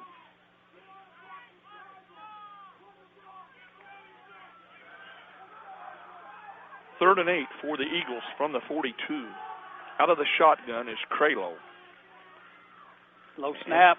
Craylow tries to run around the right end. He cuts back up, and he's cut down short of the first down. Foxes are really pursuing. Number 27 of the Foxes in on that stop.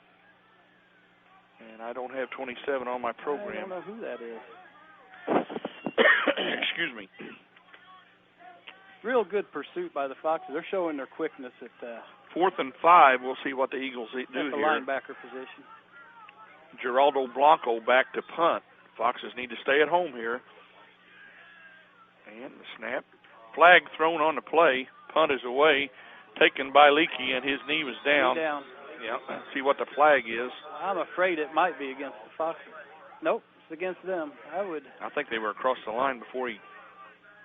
And the line has moved.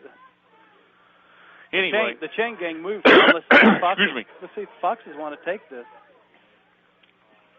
We've got possession of the ball. In the first place, they moved the chains about 5 yards already.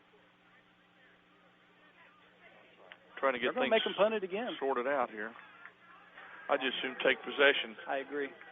Not chance I it agree. again. If we've got the momentum in the lead, I would take the ball right here.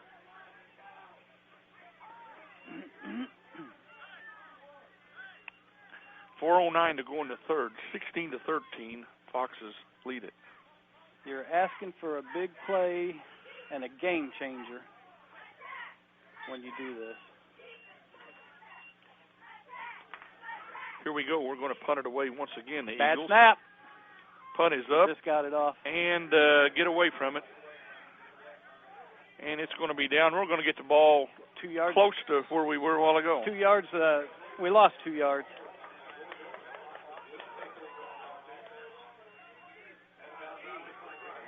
See if this Fox offense can keep the mojo going. They really moved the ball here in the third quarter.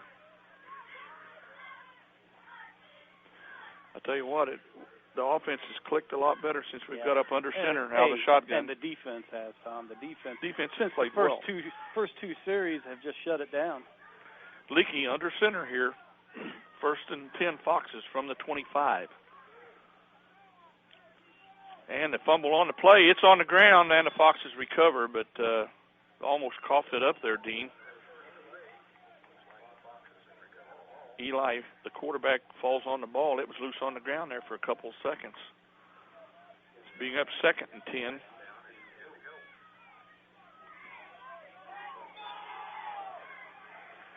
Having a little trouble even snapping the ball under center here. Our exchange from the center and the quarterback's been questionable all year, Dean. Here we go, 2nd and 10. Eli Leakey under center. Handoff on the play. Wilkerson. No. Leak. Chapman.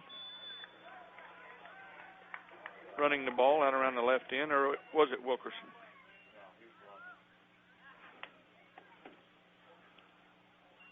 Couldn't tell who carried that time. Loss of 3 on the play. Might have been Stover on that carry. 3rd and 12 here, big play facing the Foxes. Yes, it is. Going to have to give it right back up. Conservative. And we do. Toss play to Wilkerson. He's looking for running room. Get a block. He makes a miss there, makes one guy miss. He's out over the 30, but short of the first down. So looks like he's going to get about 9 yards, and we're going to be about 4 5 short. yards short. How many short? Looks like a full 5. 4 or 5, yeah. I'll give him 8 yards on the carry. 4th and 5 here. You don't want to give him the ball on that shorter field. You kick it. Got to let Cravens boot it away here. And Wiggs.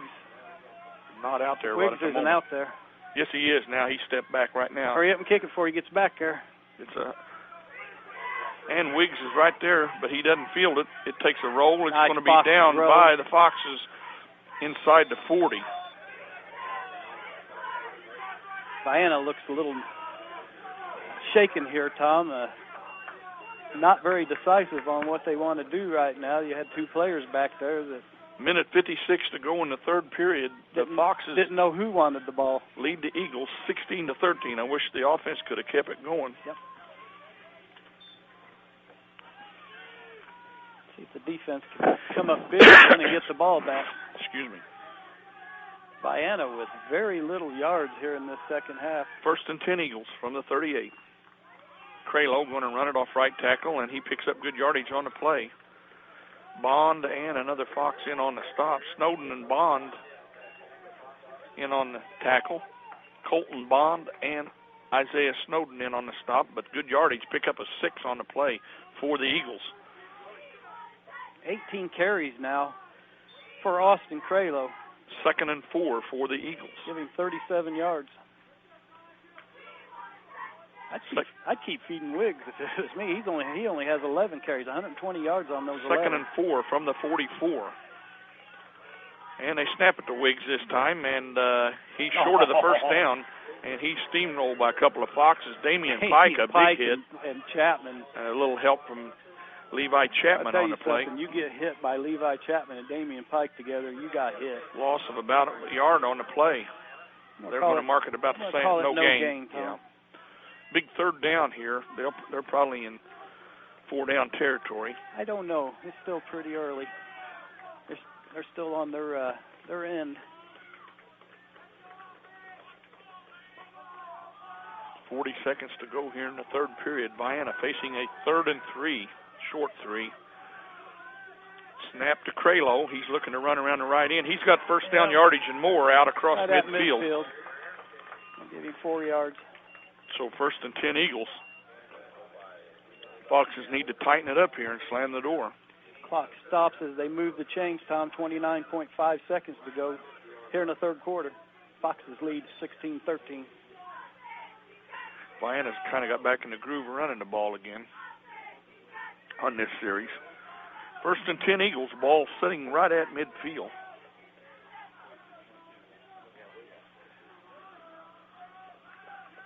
Probably the last play of the quarter. They snap it. And Damian Pike on the stop, but good yardage by Kralow. Kralow will give him 4 yards. It'll be 2nd and 6 when we start the 4th quarter.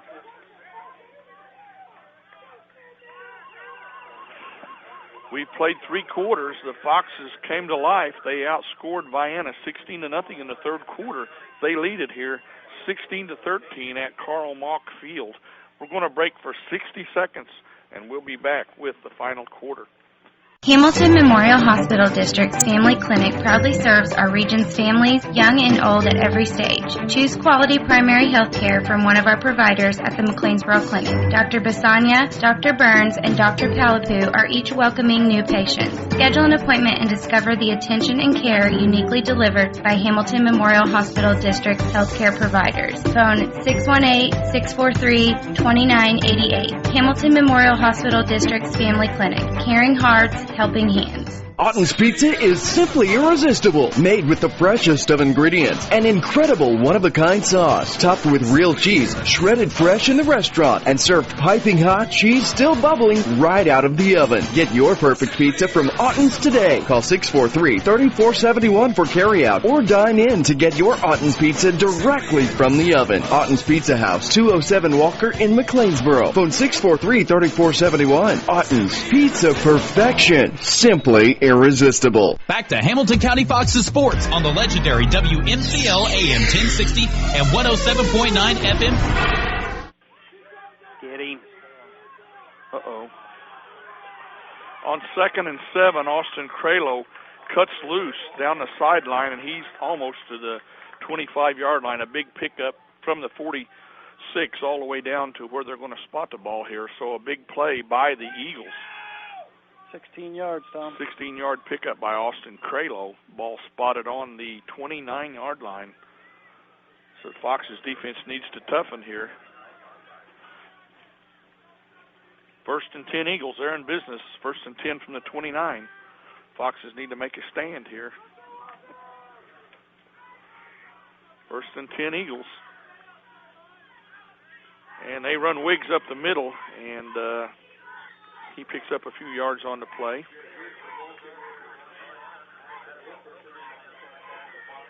Wilkerson with the stop after a pickup of about 3. 2nd and 7. Foxes need to stiffen right here as Vienna's threatening, trailing 16-13.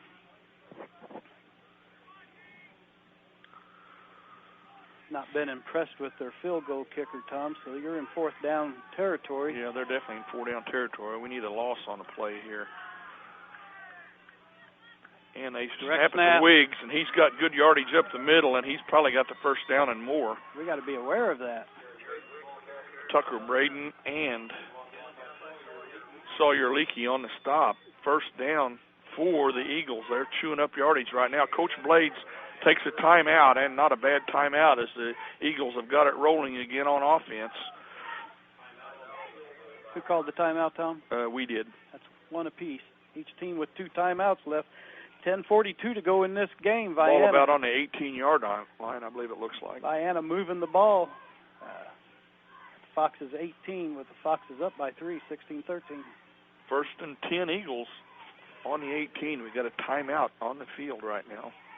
Pinckneyville on top of Benton in the fourth, 21-0. Mount Vernon at halftime losing to Troy Triad 21-18.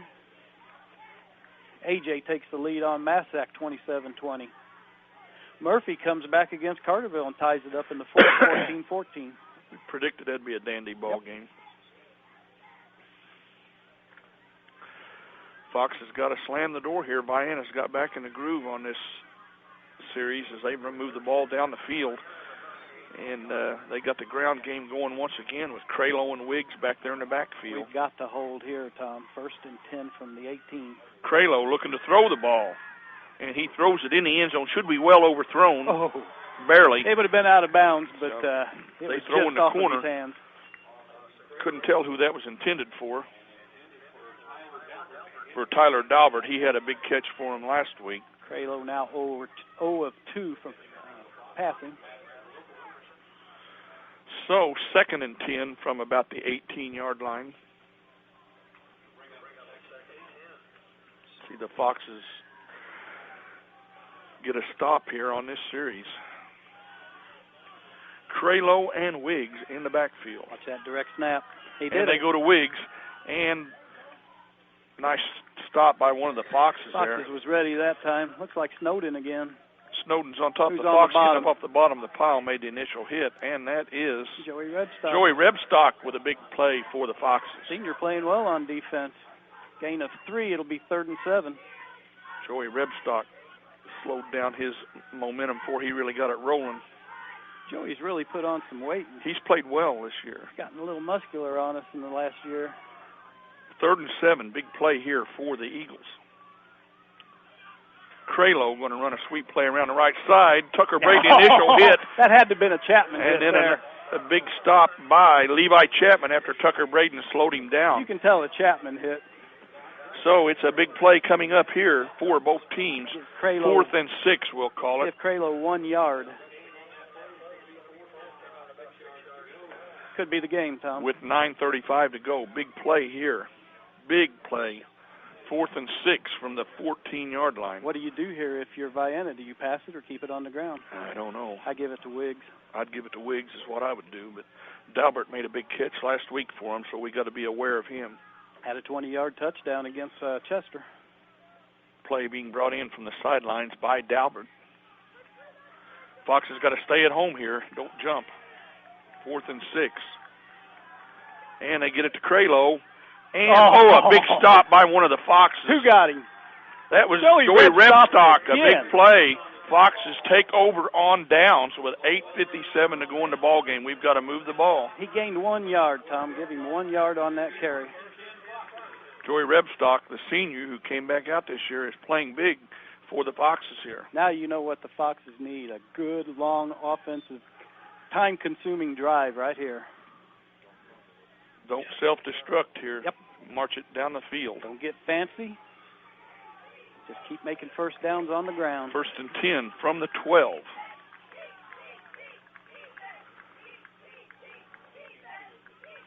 Cut back, Tom.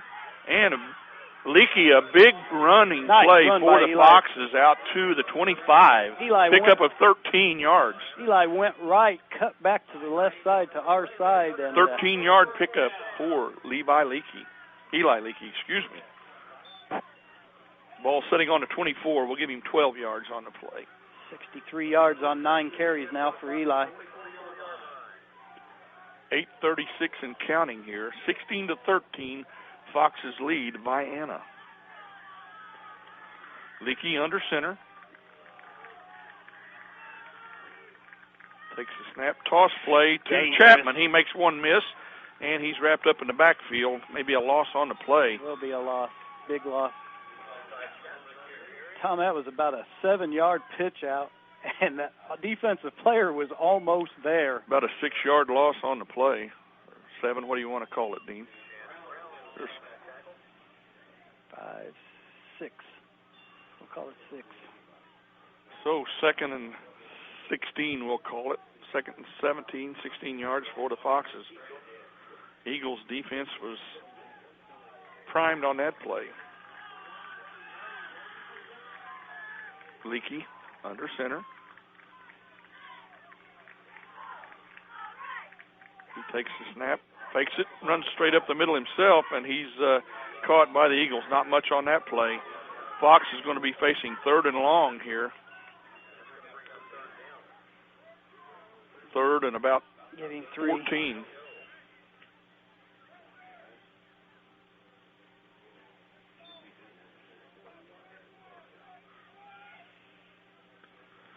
Marion leads Harrisburg 42-0 after 3 quarters.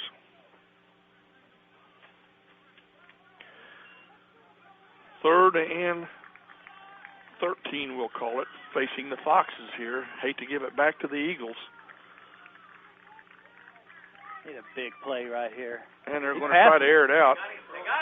Tucker Braden with the reception over the 45-yard line. Beautiful throw. Nice catch by Tucker Braden. From the on 3rd and 13, the Foxes execute a big play. 21 to the 46, Tom.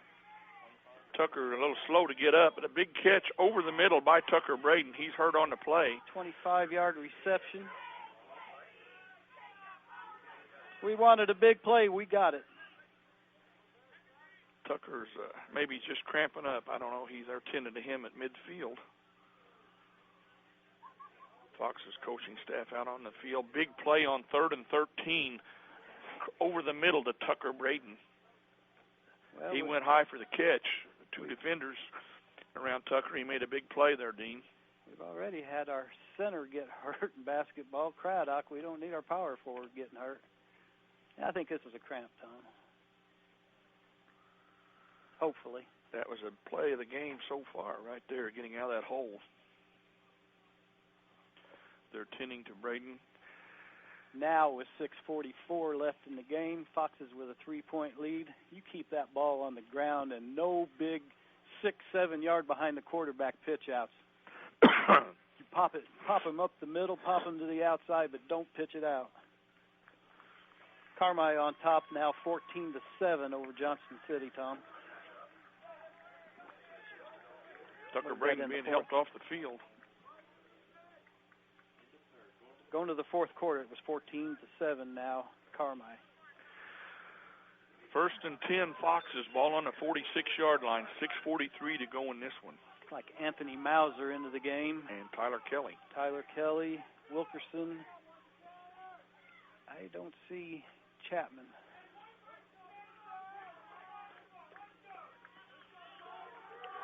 Eli Leakey under center here. Mauser in for Chapman.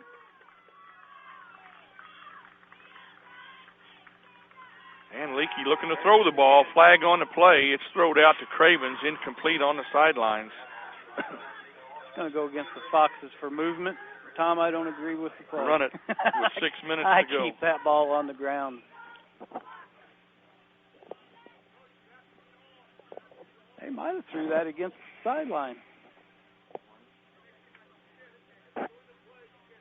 They called that against the Vienna sideline. Yes, they did. Being on the field. We'll take it. No. He picked it up. Warning. There's the warning. Incomplete, 2nd and 10.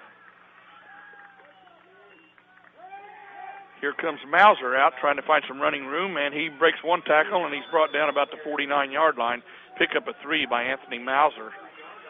He earned that 3 yards. Yes, he did. Big 3rd down and 7. And we're not in 4-down territory. No. Coach Blades rolled the dice and threw it on first down, and couldn't quite make the completion. But we've been asking for him to throw to Cravens, and they did. I think you've got to get Cravens into this. 3rd and 7 here. It's like Fox is trying to pull them off sides, and they didn't bite on it. Well, no, they moved. No, delay. I see number 50 move. I guess it was after the whistle. Now we go to 3rd and 11. 6 penalties for a total of 50 yards now against Fox. This was the Fox's game to win if we could have tucked it away and run out the clock. Facing 3rd and long. Don't forget about the 2 big mistakes in the first half that the Foxes made. The fumble and the touchdown called back. 3rd and 11. We should be up big right now. 3rd and 11. And we got Cravens jump. So it's going to be another 5 yards against the Foxes. Yeah, we're self-destructing. Might be the time for the old reverse, Dean. We haven't run it all year. This is a team that doesn't know how to win, Tom, that's trying to find a way to win, but kind of shooting themselves in the foot along the way. 3rd and 16 now facing the Foxes. And Tucker Braden not out there either, one of the big receivers for the Foxes. Toss play to Mauser. He almost drops it. He's looking for running room to the outside, and we got a flag on the play. 2 flags. Fox fans seen something on that side. I couldn't tell. We got a face mask. I don't know. He got a 1-yard gain out of it. Let's see what we get here. It ain't going to be enough. Well.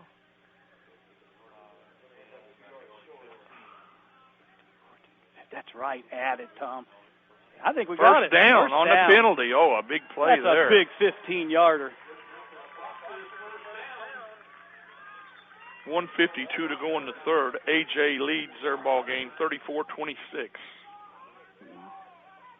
That's a lot better game than we thought. Foxes get second life on the penalty. 1st and 10 from the 44. Let's take advantage of it. Hands it off to Mauser. He cuts back up, and the little guy is met by one of the big linemen, and it didn't work too well. And I want to see Mauser carry that ball with both hands, Tom. Need Levi Chapman in there pounding away. I wonder if Evidently, Levi's he hurt. might be shaken up. Did Levi get hurt? Loss of 1 on the play. Levi Chapman and Tyler Kelly come back into the game. Heron is up 56-8 with 5:45 left in the ball game. DuQuoin has come upon some hard times, Tom. 2nd and 9 for the Foxes here. Little toss play to Chapman. He's looking for running room, and he gets back to the line of scrimmage. I thought I seen the ball go down. And I thought I saw the ball bounce out too. But he might have just pounced right back on it. Levi's going to... They run Levi with them long pitch outs, and he's having a hard time getting back to the line of scrimmage. You call that no gain. Yeah. 3rd and 9 play being brought in by Stover. Well, Foxes need to maintain possession. Big play here, 3rd and 11, loss on the play. 3:37 and counting. Toss play to Wilkerson. He's going to be way short of the first down. Maybe gets 1 out of it. Now you kick it. Big 73, Chance Brown, 5'10", 250-pound nose guard in on the tackle. 4th and 10, Cravens in to punt. Hate to give the ball up, but don't have much choice here. Need a big punt and get it away from Wiggs. Kick that ball out of bounds, Austin. It's a high, booming punt. Get down there. And Tucker Braden's there on the coverage. Yes, a big sir. play by Tucker Braden. Tackle at the 14-yard line. They're going to have to go 85 yards in 2 minutes and 50 seconds, Tom. They got the horses to do it. Yes, they do. Very good punt by Austin Cravens. Second time tonight. Tucker Braden's been in on the coverage. And you got to say what a nice punt that was. Very high, a lot of hang time, and it was long. 2:50 to go in this one. Foxes lead at 16-13. They've got to slam the door here on the Eagles. 2 timeouts left, don't forget. Craylow out of the shotgun. They go to Wiggs, and he is flattened by Madison Wilkerson. What a hit by Wilkerson coming in there. We've had some highlight film hits tonight, Tom. Pick up a 2 on the play. That was Wiggs, wasn't it? That was Wiggs on the carry, Madison Wilkerson on the hit. 137, 16 carries and a touchdown for Wiggs. 2nd and 8, we'll call it, for the Eagles. Stay at home, nothing big here. 2:15 and counting. Craylow out of the shotgun. And they hike it to Wiggs, and he's looking for running room. And the Foxes defense, short pickup. Who was that hit him first? I believe it was Pike. He's still on the ground. It was Pike and Chapman and Leakey. Pike with the initial hit. 3rd and 5. And Vienna wants to take a timeout and talk things over. It's crunch time here, 1:47 to go. Fox is clinging to a 3-point lead, 16-13. It's been a good game, Tom, all the way through. Exciting, close game. Kind of what we figured. Low scoring, 16-13. First half belonged to Vienna. The second half belongs all to the Foxes. Foxes owned the third quarter. They had a big third quarter to take charge here. I don't keep total yards by the half, Tom, but I wouldn't think Vienna has more than 40, 50 yards. Fox's defense has really come to play here.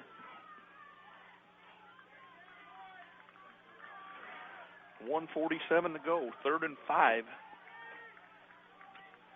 Facing the Eagles. Ball on the 19. Craylow out of the shotgun with Wiggs back there with him. Watch the pass, don't get burned. And he's going to throw it. He's got a man out here, big receiver, but nothing there. It's incomplete. I don't know who 27 is. 27 and 11 on the coverage for the Foxes. Sawyer Leakey's 11. This 27 has played a whale of the game as defensive back. Craylow now 0 of 3. Make a note. We're going to have to find out from Coach Blades. Big play here. 4th and 5 for the Eagles. And we got another timeout, I believe, on the field. 1:41 to go. Coach Tremblay trying to figure out what he wants to do. No, that wasn't a timeout. No. Well, I guess it was. The coach is on the field. Yeah, he takes the timeout. Yeah, he's taking the timeout. Yeah, I don't think he ever got the timeout. That could have been a penalty. Mm-hmm. So a big play coming up here. The official's whistle blew while he was out there on the field. Tyler Morrison is 27, we're told. So Morrison having a big game for the Foxes.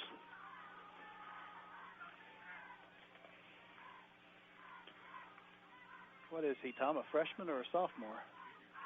Junior? He's listed as 57 on the sheet I've got. Okay. So. But he is 27. We want to get that corrected. Well, he played well. Had a big game. Tyler Morrison's coming up big for the Foxes. Had a good game. Here we go. A big play right here. 4th and 5 for the Eagles. Ball on the 19-yard line. This could be it. Craylow back to throw the ball. And he throws it long across the field. And it's caught for the first down. And he's down the sidelines. This is trouble. And he's caught from behind. But a big play executed by Vienna. They're still in this game. From the 20 to the 40. 40-yard pass. They made the big play. Give them credit. No timeouts left, Tom.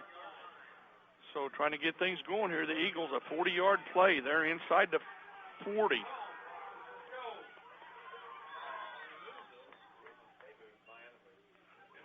Should be a 5-yard penalty on the Eagles. I think Vienna moved before the Foxes did.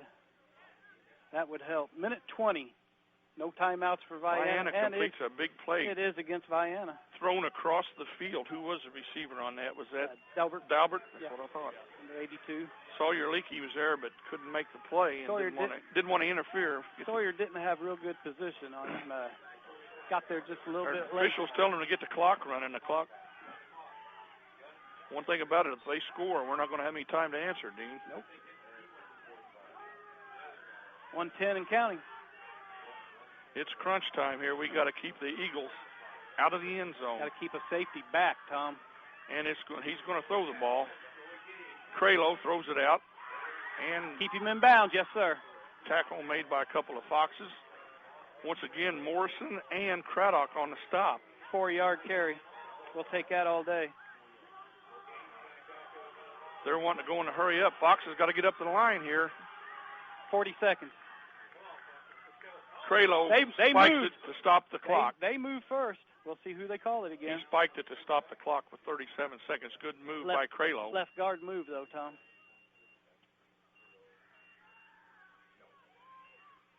I don't think they're going to call it. No. I thought I seen a flag.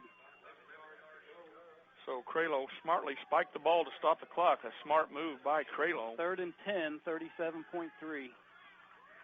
Better keep an eye on Daubert once again. Yep. The safety has to play deep here, Tom. Deeper than where he's at right now. 3rd and 10 from the 41 for the Eagles. Craylow out of the shotgun. He's back to throw the ball, and he throws it. He's open. And it bounced. Eli Leakey out there, or Sawyer Leakey on the coverage. Here's the game right here, Tom. 4th and 10 with 32 seconds to go. That was Daubert they were throwing to, wasn't it? And he was open. Just a little underthrown, thankfully. This could be the ball game here if the Foxes can get the stop here. Tom, you got to put a safety. You don't put him 10 yards back, you put him 20 yards back. This is 4th down. 4th and 10 with 32 seconds to go. Craylow out of the shotgun, both sidelines yelling. Craylow takes the snap. He's rolling left. The ball. Get him. And he's going for the long pass, and it's caught by 11. He's kept in bounds by Tucker Braden. Gain of 14. Who made the catch? Blackman? Blackman. Jarrett Blackman, number 11. He didn't get out of bounds, so the clock should be running. No, it's not until they move the chains. Here we go. And he spikes it once again to stop the clock. So they're going to be thrown into the end zone. Got a final. Marion defeats Harrisburg 42-0. There we go. 15.8 from the 30-yard line. It's doable. We got to stiffen up defensively. Wiggs doing a good job blocking back there for Craylow. Now they're going to move that ball up. I was wondering why they had it back to the 30. The line of scrimmage was the 27, I believe. Well, they called a penalty.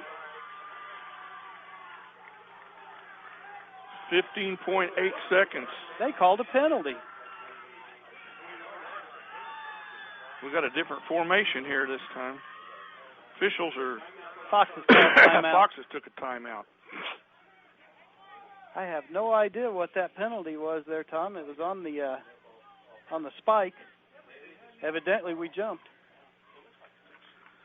Ball is spotted on the just outside the 20, so they're going to get a couple of plucks into the end zone, Dean. Yeah, the thing is, we got to keep them from getting a first down, which will stop the clock, and we got to keep them in bounds. We cannot let them stop the clock. Keep them out of the end zone, keep the clock running. It'll be hard for them to run two plays, Tom. They move the ball down the field. If we keep them in bounds and they don't get a timeout. Well, if they throw an incomplete pass, it'll stop the clock.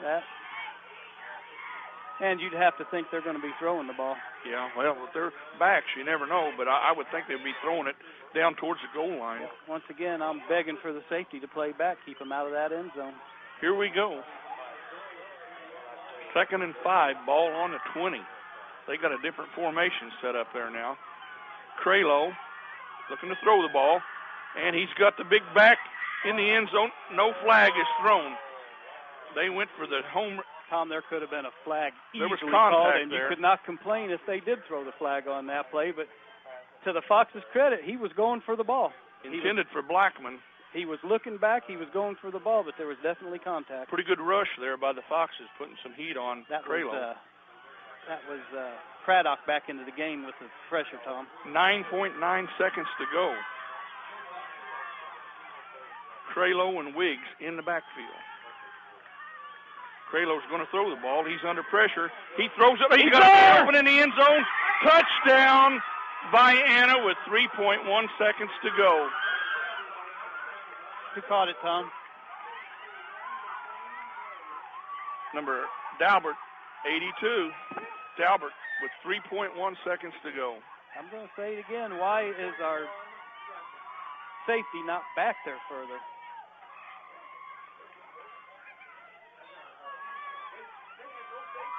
Vienna has taken the lead here, 19-16, with 3.1 seconds to go. Give them credit. They move at 85 yards. They did what they had to do. Less than 2 minutes. Going for the extra point here. Kick is up and good.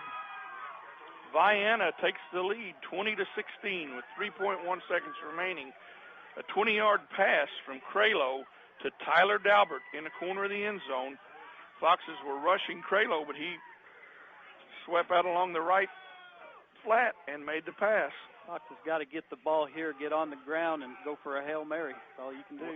I don't think there'll be time. They'll kick it on the ground, and that'll be it. Get down on the ground. The clock won't stop if you catch the ball on the ground and go for the Hail Mary. 20-16, Vienna scores with 3.1 seconds remaining.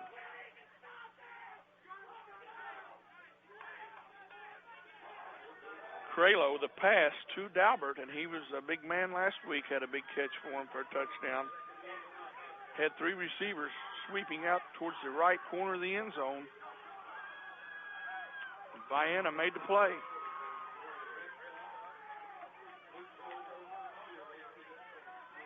Stover and looks like Rebstock back for the Foxes. 3.1 is all we've got left here.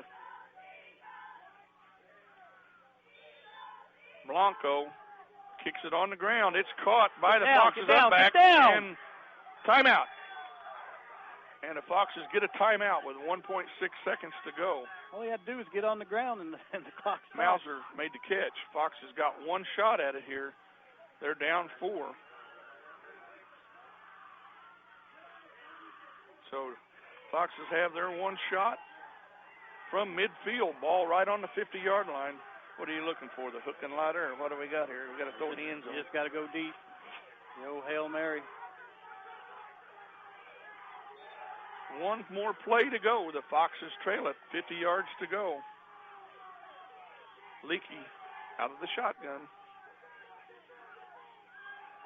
And here comes the rush. He's looking to throw the ball long. He got Tyler Kelly! Tyler Kelly! Oh, my! The ball is deflected by the Eagles. Picked up by Tyler Kelly. Tyler Kelly takes it home. No flags on the field. Goodness. What an ending for the Foxes. They mobbed Tyler Kelly in the end zone. What a play. Foxes had one shot from the 50-yard line. Pass down the right sideline. Deflected by the Eagles. Tyler Kelly runs under it. Takes it to the house. Oh, man. The Foxes win on the last play of the game. Oh, man. 22-20. I don't know who Tyler Kelly is, but he made the catch of the game. I've heard of him. Foxes come back from the dead, score on the last play of the game to give Coach Brian Blades his first varsity win here at Hamilton County. The girl cheerleaders are in the end zone doing their push-ups, and the Foxes with a miracle win. A miracle finish. Tyler Kelly down the right sideline, deflected by two Eagles. Tom, I already had the final score down as 20-16. I'm going to change it. That ball was deflected by two Eagles. Tyler Kelly come up with it. Look what he found in the his house. hands. 22-20, our final. Foxes win on the last play of the game. 50-yard reception from Eli Leakey to Tyler Kelly. We'll be back Listen in to the fans. 2 minutes with the Autens post game.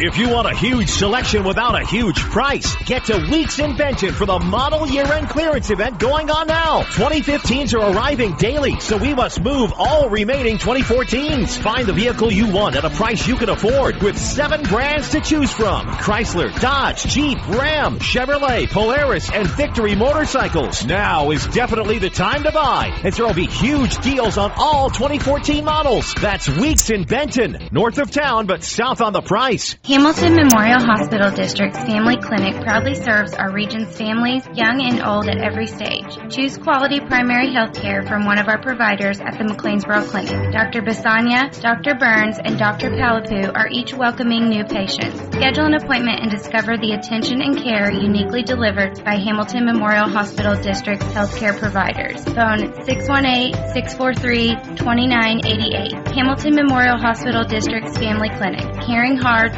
helping hands. Autens Pizza is simply irresistible. Made with the freshest of ingredients. An incredible one-of-a-kind sauce. Topped with real cheese, shredded fresh in the restaurant. And served piping hot, cheese still bubbling right out of the oven. Get your perfect pizza from Autens today. Call 643-3471 for carryout. Or dine in to get your Autens Pizza directly from the oven. Autens Pizza House, 207 Walker in McLeansboro. Phone 643-3471. Autens Pizza Perfection. Simply irresistible.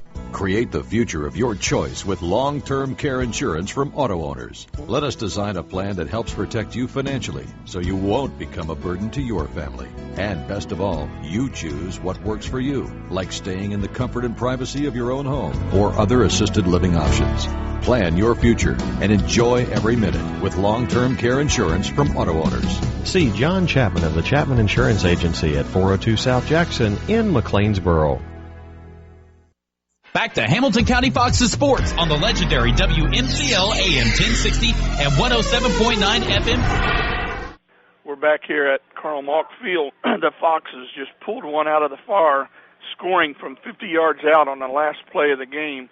Eli Leakey down the right sideline, intended for Tyler Kelly. Pass deflected by 2 Eagles. Kelly runs under the ball, takes it to the house. Want to congratulate Coach Blades on your first varsity win. Thanks, Tom. Wow, that's about all I can say.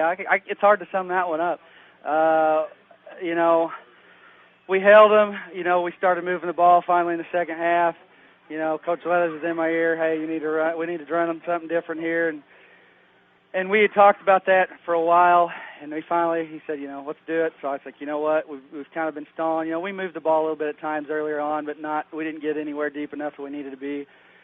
So we went with it, and it seemed to work for a good while. And they didn't adjust as good as I thought they would. So it kept working for a good while. And next thing you know, we're down 13-0. Now we're on top 16-13. And then here we go, the last drive of the game. Defense has been playing good. Yes, we're getting tired. We're hanging in there, and then we give up we give up basically a Hail Mary there and a wing and a prayer on 4th down. The kid catches it, and they get a first down. That would have stopped the game right there. But you know what? After that, what just happened, I think that was worth it. That was definitely worth the price of missing. What do you say, Tom? Yes, it was. Got to give the Eagles credit. They were down good in a hole. They had that 85-yard drive there in the fourth quarter, and to go up on the Foxes 20-16.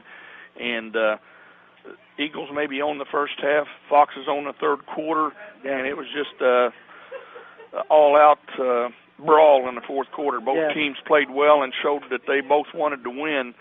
And I tell you what, they kicked that ball short, and Mauser got on the ball, give us a chance for one more play from the 50-yard line with 1.6 seconds to go. And I was worried about that, too, because right before they went out, we had talked about maybe running some kind of trickery in the backfield, and I thought, well, they're going to kick it on the ground for sure. And, wow, I was just amazed that he caught that ball. I was begging for him to get his knee down. And, because I hollered at the front line right before he kicked it, I said, if it hits you front line, you go straight down.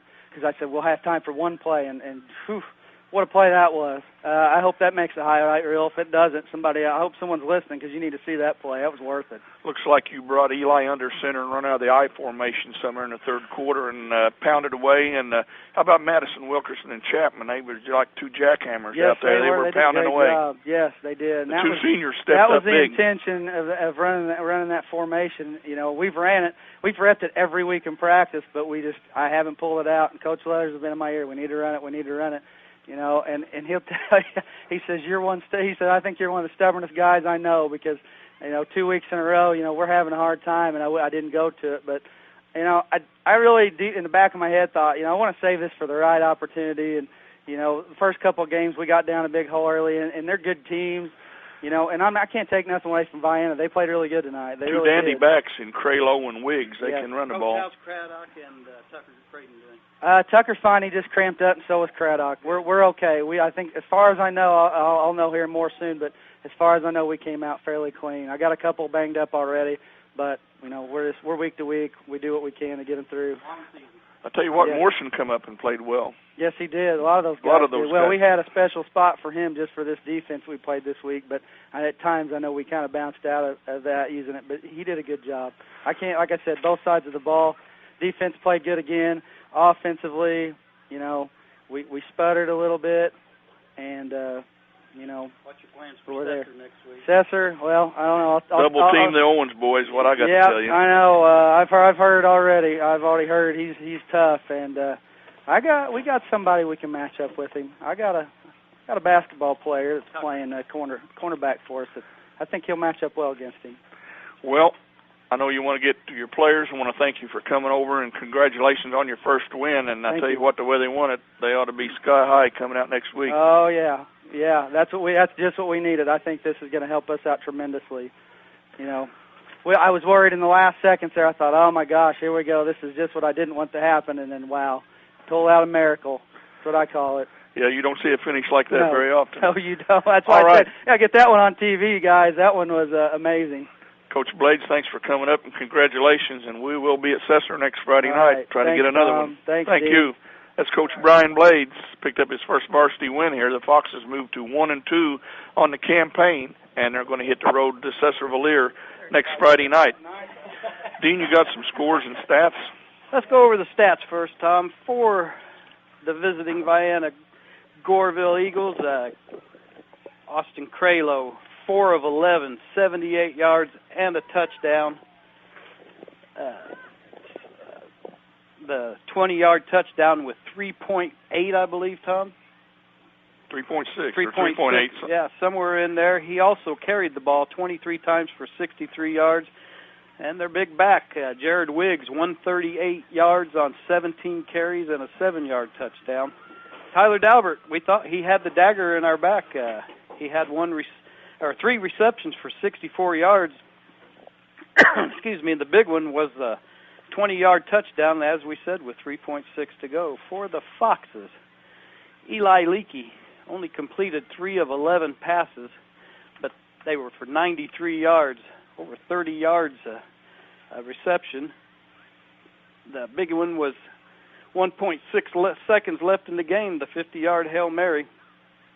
93 yards, the 50-yard touchdown. He also carried the ball well, 10 times for 66 yards. Madison Wilkerson, big game from Madison, 9 carries, 119 yards, an 18-yard touchdown, and a 2-point conversion. Levi Chapman, the numbers ain't very big, Tom, but he carried the ball 11 times, minus 4 yards, but had a 5-yard touchdown. And played well defensively. Yes, sir, as always, and a 2-point conversion. But the big one of the game, the 50-yard touchdown reception by Tyler Kelly with no time on the clock. Foxes trailed 13-0 after 1, 13-0 at the half. Went up 16-13 after 3. No more scoring until 3.6 seconds left in the game. Vienna went up 20-16. The Foxes, with no time on the clock, win this game 22-20. It doesn't get any better than that. No. I tell you what, that's why you play till that clock goes off at the end. I mean, Foxes one shot from the 50-yard line. Eli Leakey down the right sideline, double coverage. 2 Vienna Eagles deflect the ball. Tyler Kelly does a little juggling I was act, gonna say, hauls it in, I don't know if and you takes noticed, it to but pay he dirt. pretty well caught that with one hand. And he juggled it a little too, but he brought it in and took it to the house. Foxes get a big win here tonight, and his 22-20. His blinding speed took it to the house.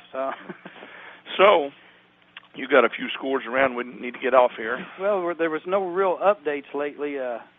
AJ was up very late, 34-26, 22-14 in a shocker. SBWW over Chester. Carmi went up in the fourth, 14-7 on Johnson City, and CZR went up on El Dorado. What games in the Black Diamond Conference? I mean, every game's a nail-biter, it looks like, going down to the wire. Yep, sure was. And it's a surprise, Tom, because we both thought that Chester and Fairfield was far above everybody. And Fairfield doesn't play this week. They got the bye. They'll go to 3-0. They had the bye against Alvarado. So the Foxes get the win here at home, 22-20, to move to 1-2 on the campaign. Vienna-Goreville goes to 0-3. Tom, before we go off, I got an update. Chester leads SBWW after 3 now, 34-28. So SBWW must be playing awful well. They must be. We've got them next week there. So Foxes will travel to SBWW next week. We'll have to bring our A game. So the Foxes win it here tonight, 22-20, to give Coach Brian Blades his first varsity win. I'm Tom Maulding with Dean Kelly alongside. We'd like to thank all you folks for listening. I'd like to thank Jason and Ashley back at the station for manning the controls. You've been listening to the Autumn's post-game show on 107.9 FM and 1060 AM. Thank you for listening, and tune in again next Friday night.